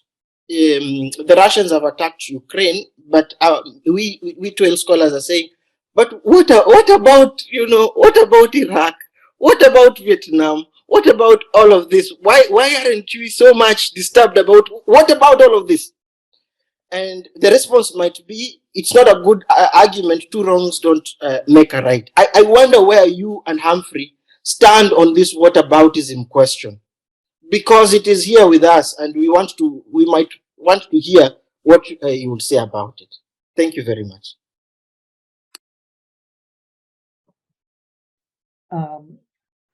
Should I respond at this stage, or? Yes, please. Please go ahead, Prof. So firstly, let me thank Humphrey for responding superbly, and particularly superbly, given that he didn't have anything to go on except perhaps the title of my of my presentation. But those of you who know me would also know that I have a particular outlook or way of approaching issues. But Humphrey, I think you raised some very important points. So the first point, this whole question about, and it might connect with Harrison as well. Empires to me have been, the constant in a way of the world. Before nation states, there were empires, and somehow the imaginary of the empire is still what animates many aspects of international relations, including perhaps Russia as well. The Russian, so Harrison, that situation could fall into what Humphrey was mentioning in terms of, various African polities saying we were an empire and our empire extended this far, and that's what we want to regain. And so we can see why, perhaps uti possidetis made sense. And I don't know how all of you feel about this. So Macau, for example, has written about this. What would have happened if uti possidetis was not the principle that was used? So that's a complex issue. The issue about empire also works in another way, which is, I completely agree with you, Humphrey, that, people talk about the rise of China as though this is going to be some new phenomenon. And in many ways, it might be a new phenomenon, but China can use exactly the same tools that have already been well established by the West. And, to me, this is one of the reasons why there's an attempt to reconsider investor-state dispute settlement. It's because China is a major exporter of capital. And by the way, China itself was a major victim, in a way, of this whole issue of the rights of aliens. I didn't have time to go into the Treaty of Nanjing, but if you just look at the provisions of the Treaty of Nanjing, you can see it's exactly a situation where the British claimed, China, you have not allowed us to trade with you. We want to sell opium to your people, and you're stopping us from doing that. That is a violation of natural law. That was basically what was being argued. So China has been the victim of this, but the interesting thing is, how what I would call almost conventional international economic law, it doesn't have to be invasion. Conventional international economic law gives certain powerful states enormous privileges, especially in a time of debt. And so, in a manner that is not in any way a departure from conventional international law, it is possible to reconstruct imperial relations. The only thing is that, we don't want to see, an Asian state doing this. I think there's an interesting element of racism almost in that regard. And it's also it also connects back to this whole response to, the Ukraine. We can go to war in Iraq, but we can't allow, some Eastern entity. Russia has always been this interesting entity, which is both Western and Eastern. And depending on how the narrative unfolds, it can be Western. Wonderful World Cup 2018. That was a great World Cup. Should we feel bad for England? I don't know. In that context, Russia is one of us. This great festival of civilization that is football. And in another context, suddenly it becomes, the barbaric East. So Russia is this sort of in-between status, as it were. So Humphrey, I think you made a very important point there. This question, petals of blood. Ngugi wa Thiong'o was famous not just in Kenya, but throughout, we could say, the post-colonial world for taking this stand. I'm not sure whether he returned to writing in English at all, or whether he continued, with his, saying, no, I'm not going to write, beyond this. So I think the complication we face basically is this. I don't think we can deal with international law in its current form without engaging with a Eurocentric international law, because international law is Eurocentric. So when we talk about decolonization, I think it takes on lots of different characters. There isn't one decolonization. I think it has to take place at a number of different levels. So one is attacking, you could say, the Eurocentric narrative within the Eurocentric narrative. And that hopefully creates the space where we can see this is not the only way in which it can be written. And then, having established the inadequacies, and you pointed this out very well in terms of saying, where are the silencers? Who's left out? Once we look at the traditional narrative, which presents itself as all comprehensive, all authoritative, and say, here's what you've left out, and here is where your own writing indicates the spaces, that then opens us up to saying there are other ways of looking at the world. So I think those two things almost have to go together. Because my fear about being, you could say, I don't want to reject the West outright. I think there are important lessons to be learned.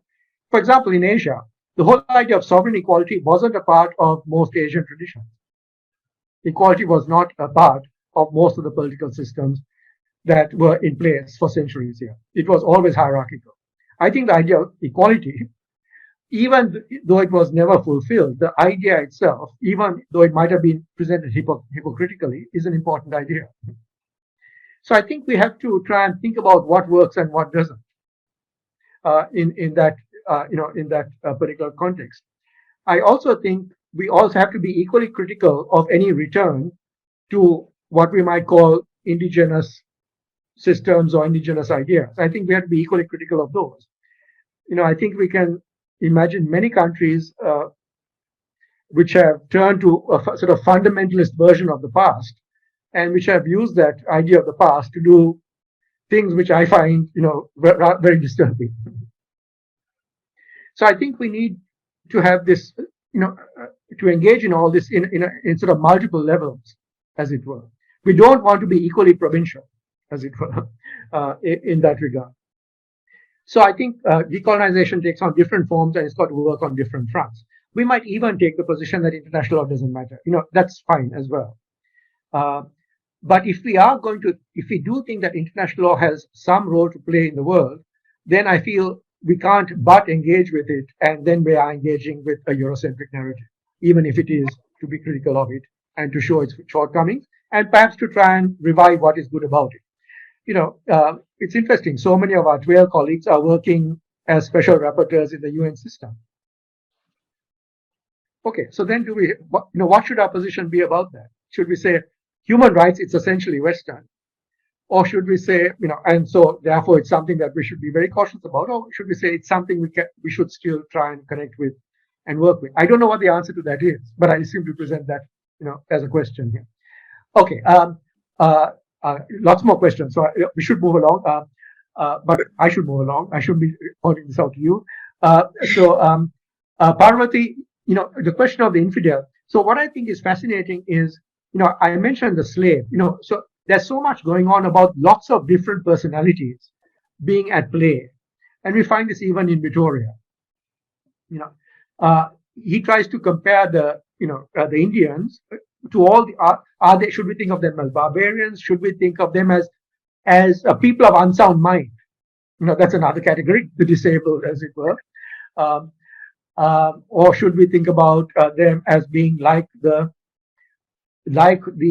infidels? I think the point to note here is how fluid that can be. It's a bit like Russia. Is it Tolstoy and Tchaikovsky, these great achievements of Western civilization, or is it like the barbaric East, which invades everything and which plunders and loots? Okay, so I think that's an important issue about multiple personalities and all. How are they deployed? How do we switch from one to another in strategic moments? Right. Harrison, your very important question. So my view is that and again, I should emphasize there's no TWAIL position as such, right? This is only my position. I think one of the great strengths of TWAIL is that in a way there isn't a TWAIL. Remember, it's called Third World Approaches to International Law. I see it as a dialogue of the sort that we're having now, right? But we are animated by similar concerns, but we might take different positions. So my thinking, what struck me about the invasion was it is something that Bandung would denounce. And Bandung was the articulation of not just the West. This was African countries, these were Asian countries saying sovereignty is fundamental. And so the Russian invasion, this is why I find China's position really interesting, because China is a strong upholder of Bandung, but yet it doesn't want to take a position, even though it has been the strongest champion of the Bandung view of sovereignty. So I find that interesting. If we want to put that twist to it, I think the Russian invasion should be condemned, just as the US invasion of Iraq was condemned, and just as the various other forms of violence that are taking place. I mean, it's striking, isn't it? People are so concerned about the plight of the people of Ukraine, and that is commendable. But think of what is happening in Afghanistan as a result of US actions. Right? People are starving there. It is possible, it is possible to alleviate their starving. Is that going to happen? Is that going to attract the same attention? So that's my rough response, Harrison. Can you please put in the chat the scholars you mentioned, because I haven't been keeping up. Okay, now Nicola and Mabakiso and Nichiko, but Nicola, I'll leave it to you to take it from here. Thank you, Prof. Nicola and the others, if we can please keep the questions very short and concise for want of time, so we can wrap up pretty soon. Thank you. Go ahead, please. Sure. Thank you so much, Prof. It's been such a joy. My question is just coming in on your focus on corporations today and on their centrality to the foundation of international law. So I wanted to bring us back to the present quickly. A friend of mine who works in a big international NGO recently was trying to get some of the data that these big tech companies have to be used for good purposes, because they have more data than many governments, right? But she said almost that the way that the code was developed, or that the system was developed, was almost too late. It's almost as if these tech companies had to have been created with the understanding that at one point we may use this for good, and that at this point it was almost too late. And so the question we were discussing is, well, how can we imbue this focus early on? But then Grika Bar, I hope I pronounced correctly, who you referenced, speaks about the dangers of humanizing the corporation. And I think those are very clear in all these fake campaigns at the moment. So my question is now, what do we do with these corporations that are such powerful actors in international law? Do we join them? Do we, how do we deal with the corporations? Gosh, huge question. Let me put in the chat a book by my colleague, I haven't been able to bring up the book itself, where the attempt is to say, all right, do these corporate social codes work? And in some cases they might, but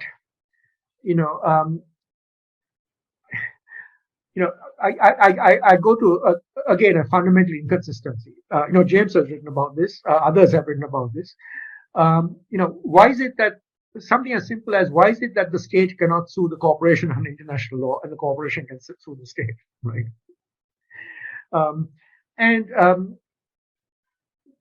It's very interesting.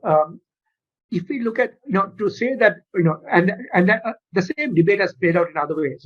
Can corporations be held responsible for a human rights violation?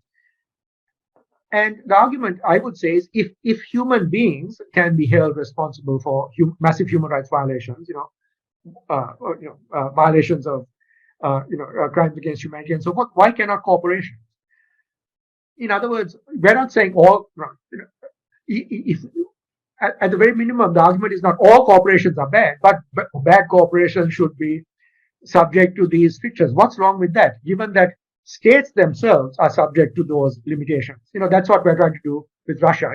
Russia should be held accountable. Human beings can be held accountable. Corporations can't be. Okay, but the question is, what can we do about it? So here, I think there has to be some kind of a treaty, and it seems very crude and inadequate. But I can't easily think. It's not clear to me that the corporation is really, the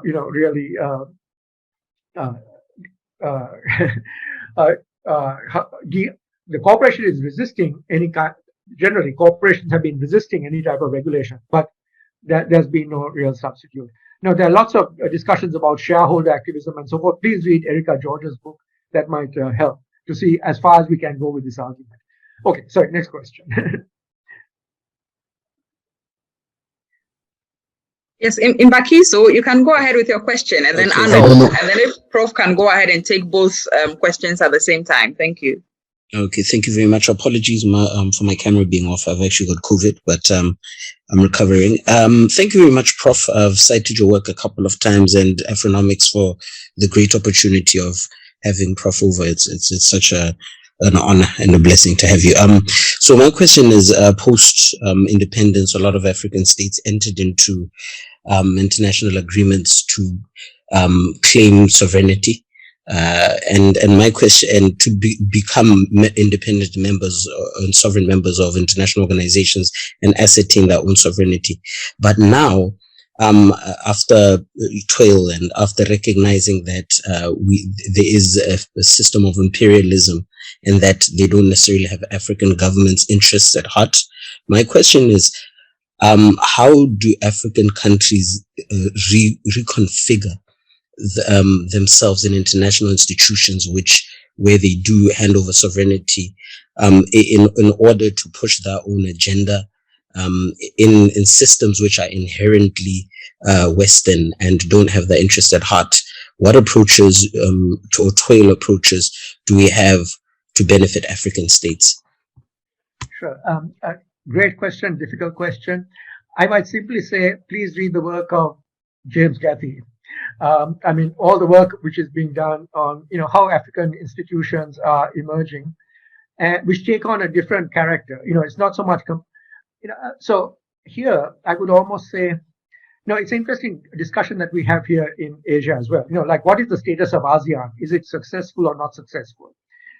And again, there's a tendency to use the EU as the model, rather than say, well, actually, this is a different configuration of actors, and maybe we should think about what they achieve in a different way.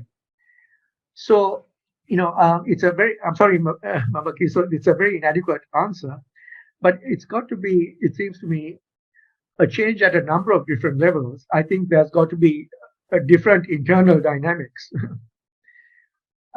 And there has got to be a different ethos, a different set of ideas. So maybe, Humphrey, this is where your ideas become really important, to say, let's think about who we are and what values matter to us and how we engage in communication, how we make decisions, and to be confident in trying to create a system that would reflect that, rather than that being seen as just a way in which, various dictatorial leaders would, just abuse whatever system is available. So that's the best I can do, I'm afraid. But I think James's book, that wonderful book that came out on African courts, is sort of suggesting some of these things. Thank you, Prof. Arnold, you can go ahead. Yeah, thank you. I don't know. Do we have some time so that I just know how to place my question? Unfortunately, not too much. So you have to be as brief as possible. Yeah, okay. Yeah, thank you. Thank you very much, Mwalimu Sipalla, Prof Anghie. Yeah, for me, this is a historical moment in so many ways, and really thanks a lot to Afronomics generally, because it has made possible for us. It's like it has brought closer the people that we only meet in books. Yeah, so yeah, thank you very much for that. Yeah, so now my question it goes to the quotes that you mentioned from Fanon, and really I think many Marxist scholars have been of this view that Europe ourselves, we have to come together and do something. So I follow a lot, I'm a consumer of Professor Latar's works, really a lot. Something interesting about him is that he advanced the cause of TWAIL by self-critiquing TWAIL, so by putting TWAIL down. So, sorry, in one of his recent lectures. Which professor is this? Professor Mohsen Latar. Ah, I see, okay, right, sorry, Mohsen, yes, who's on this, yeah, right. Mohsen, hi, I think I saw you somewhere. Yeah. Sorry. Thank you. Yeah, so he's been so critical of TWAIL, of the decolonization of international law by TWAIL, and his view has been the type of change that we need has to be of a planetary proportion. Like, it's very, very difficult to decolonize TWAIL. To decolonize international law, Eurocentric international law, sorry. And then after that, I went and did some thinking, and then looking at climate change, I was like, maybe it's about time for TWAILers to just close their hand, and climate change is going to help us like achieve our cause. And really, in a simplistic manner, Europe being built on ice, there is climate change, the ice is melting. Now, us coming together in the spirit of global citizens, as Fanon is saying, so the population itself in Europe is going to like to put a lot of pressure on their leaders. You know what? Whatever you do in plundering the third world, in plundering Africa, is leading to our extension. I was like, yes. And then I went again to Prof Mohsen Alatar. And then he told me that I'm really, really hopeful, because there was actually a poll done. We can't really like generalize this a lot, showing how many Europeans are ready to decrease their standard of living for the sake of the world being saved by climate change. Yeah, and they are not. It's like it's okay for our standards to remain where they are, so that. But yeah, even if that means that it's going to lead to our extension. So like even this cooperation is not really there. I brought the same question to Mwalimu Humphrey Sipalla. He was really hopeful as myself when I brought it up, and then he said, you know, that has actually happened like in the past in the context of the law of the sea. So I just wanted to like to hear your thoughts and maybe like Humphrey's views as well, and maybe Professor Mohsen could come in at some point. I'm so sorry for taking so much time, but really thank you very much. So first thing, I'm happy to stay on as long as people want to stay on, although I understand we should close things down at some stage. Second, Arnold, but I hope I'm not a disappointment. You know, I always tell people my book is much better than me. If you found my book interesting, just leave it at that. You know, we don't actually have to engage in any kind of discussion. So third, you know, should we just shut down on international law? You know, I think that's I feel we can't. You know, and this has been an issue with TWAIL right from the beginning. You know, if you read the article that my colleague Chimney and I wrote back in like 2000 or something like that, you know, this is an issue that we addressed. Because, as I said, I think TWAIL has to respond at a number of different levels. And I think, you know, do we want, if we don't engage with international law is going to carry on in this Eurocentric way, completely unchallenged. Now, I don't know what effect our challenge will have, but I think we're pretty sure that if there's no challenge, then it'll, you know, carry on with the whole dynamic that I've tried to outline. Okay. Now, I think you raise another very interesting question about, which is also, I think, very relevant to TWAIL now, which is, you know, the great third world leaders always thought of their struggle as being about India or perhaps about Africa, but also about the world. It was always global, not in a Kantian sense, but if you read Gandhi, for example, you know, Gandhi said, our great task is to liberate the English, not just liberate India, because they are caught up in this whole system of which they themselves are a victim. Now, I think what is becoming more apparent is the fact that the problems that were seen as peculiar to the third world are not peculiar to the third world. You know, so we have the same problems emerging all over the world. Now, climate change is just one of them.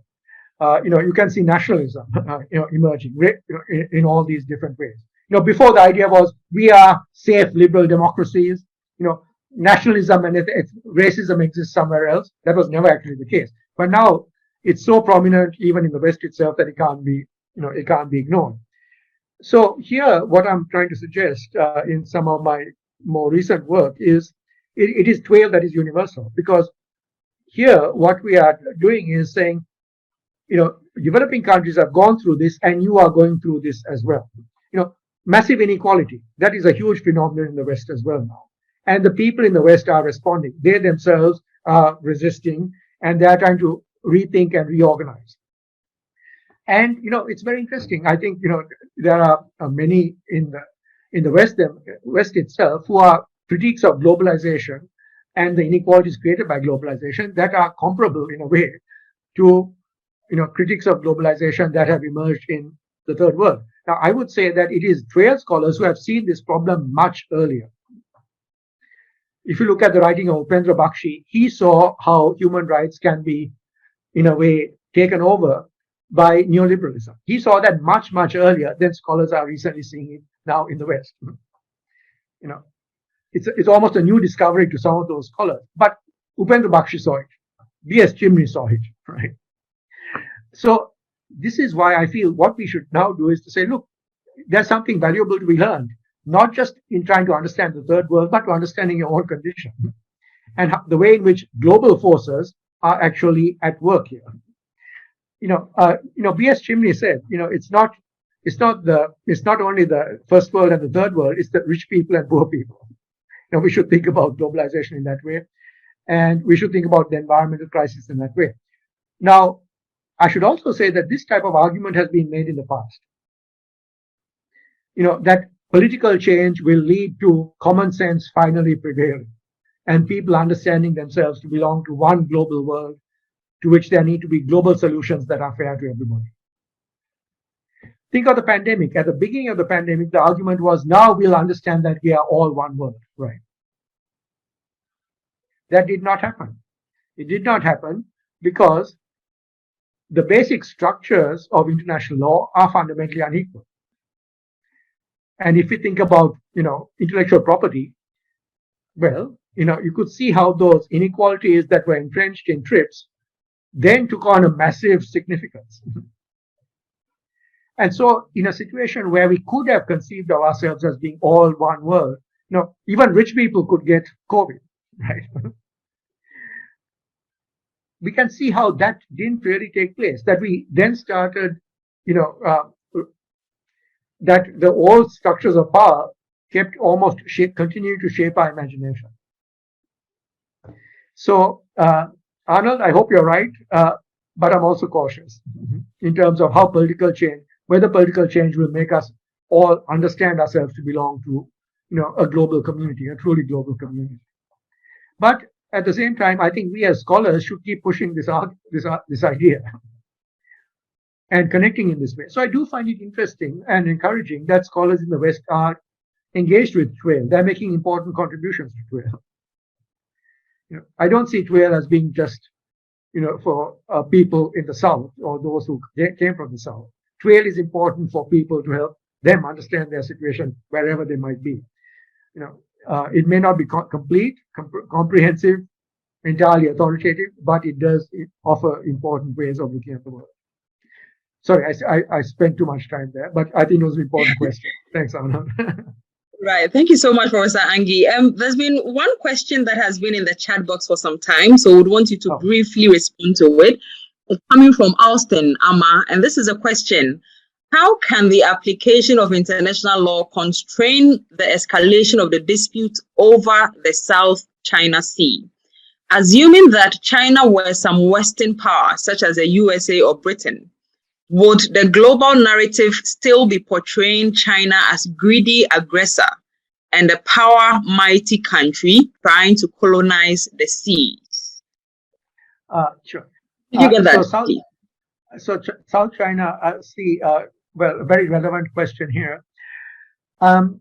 So here again, I go back to thinking about empires.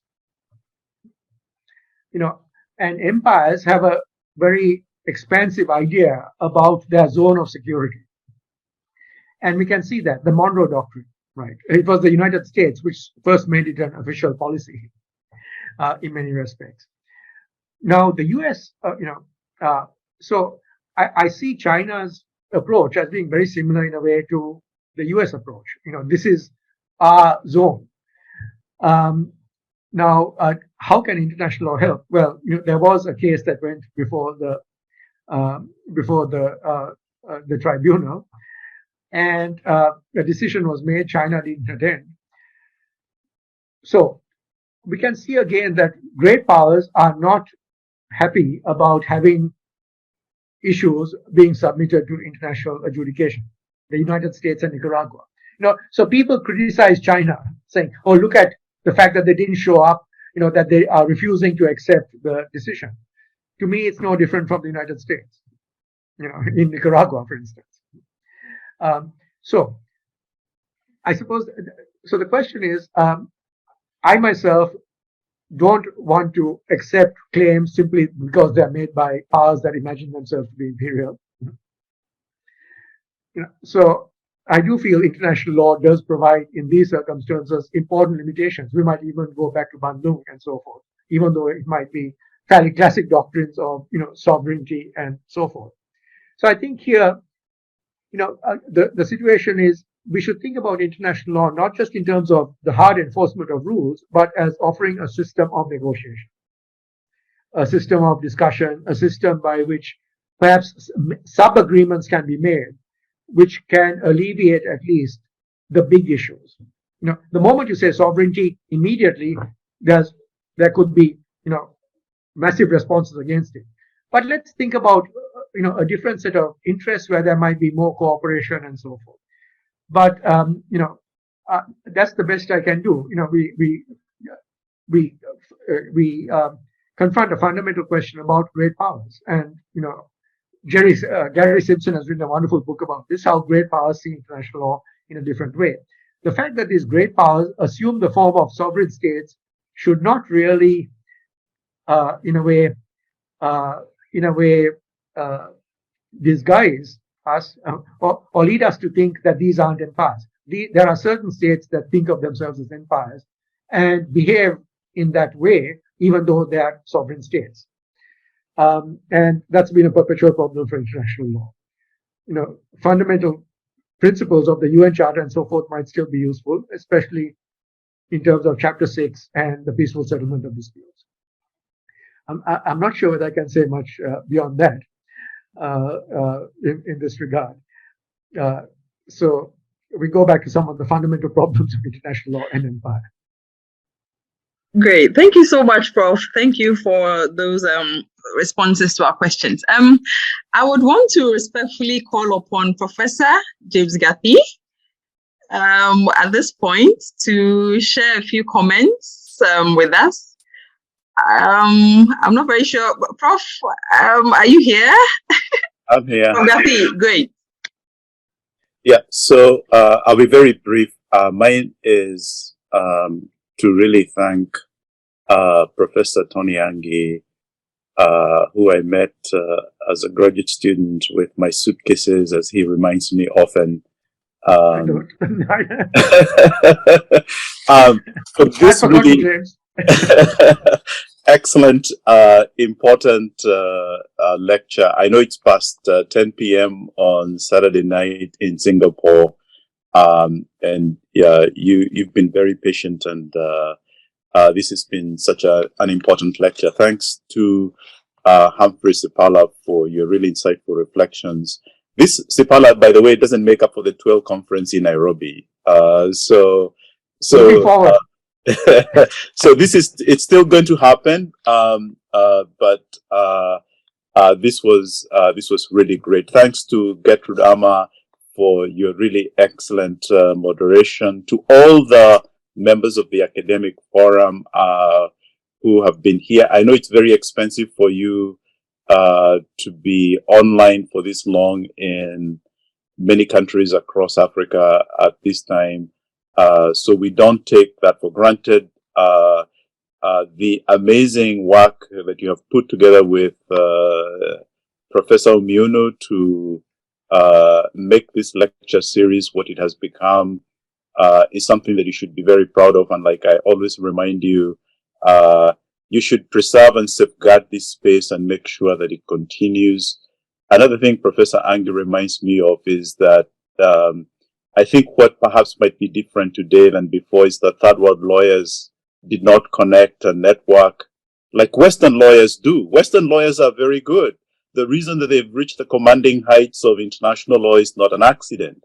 They captured all the major institutions of international law, including the courts.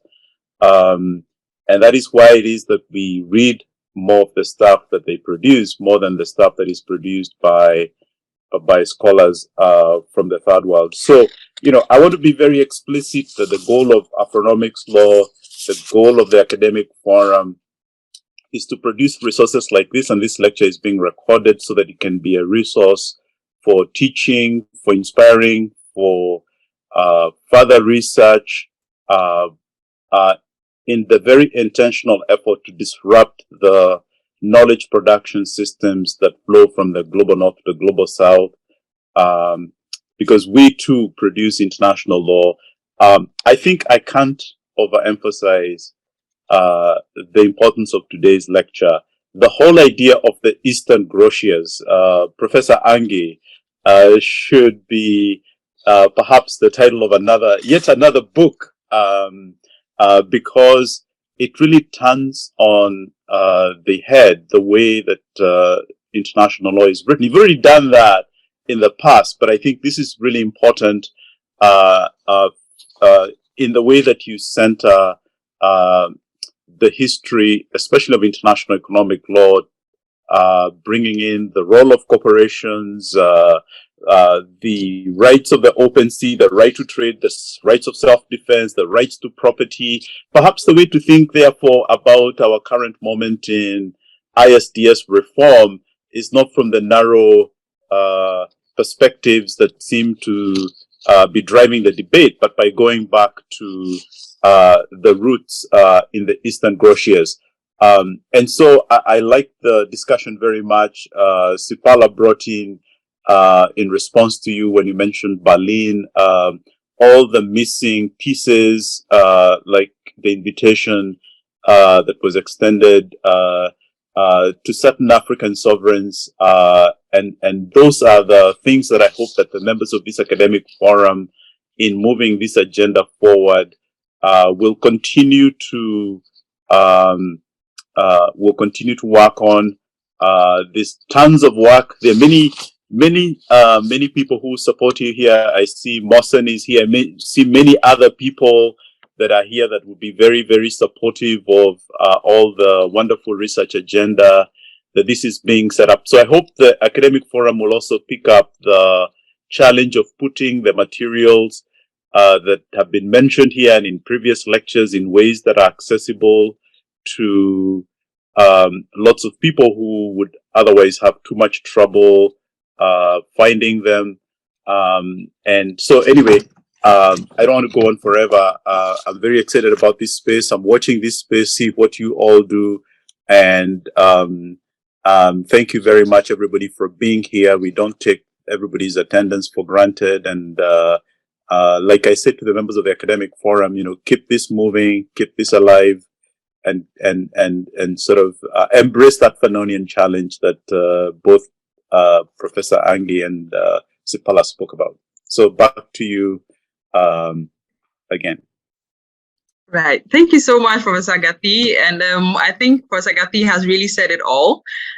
There's really no need for me to go back and repeat all the things that he has already said.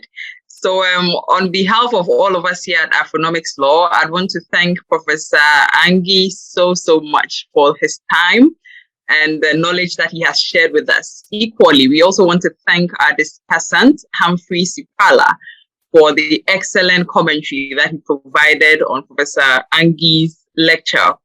It's been a long one, but it's been very, very useful, and we are leaving here with so much knowledge and information from this discussion. Please look forward to our next guest lecture series. Stay connected to us. So on behalf of us, all of us here once again, thank you so much for joining. And it's bye-bye from all of us. Thank you so much. Sorry, there's an opportunity that we have to bring in. I think Professor Gathi forgot to mention that. Right, sorry. In the chat. So this is for you guys on Academic Forum.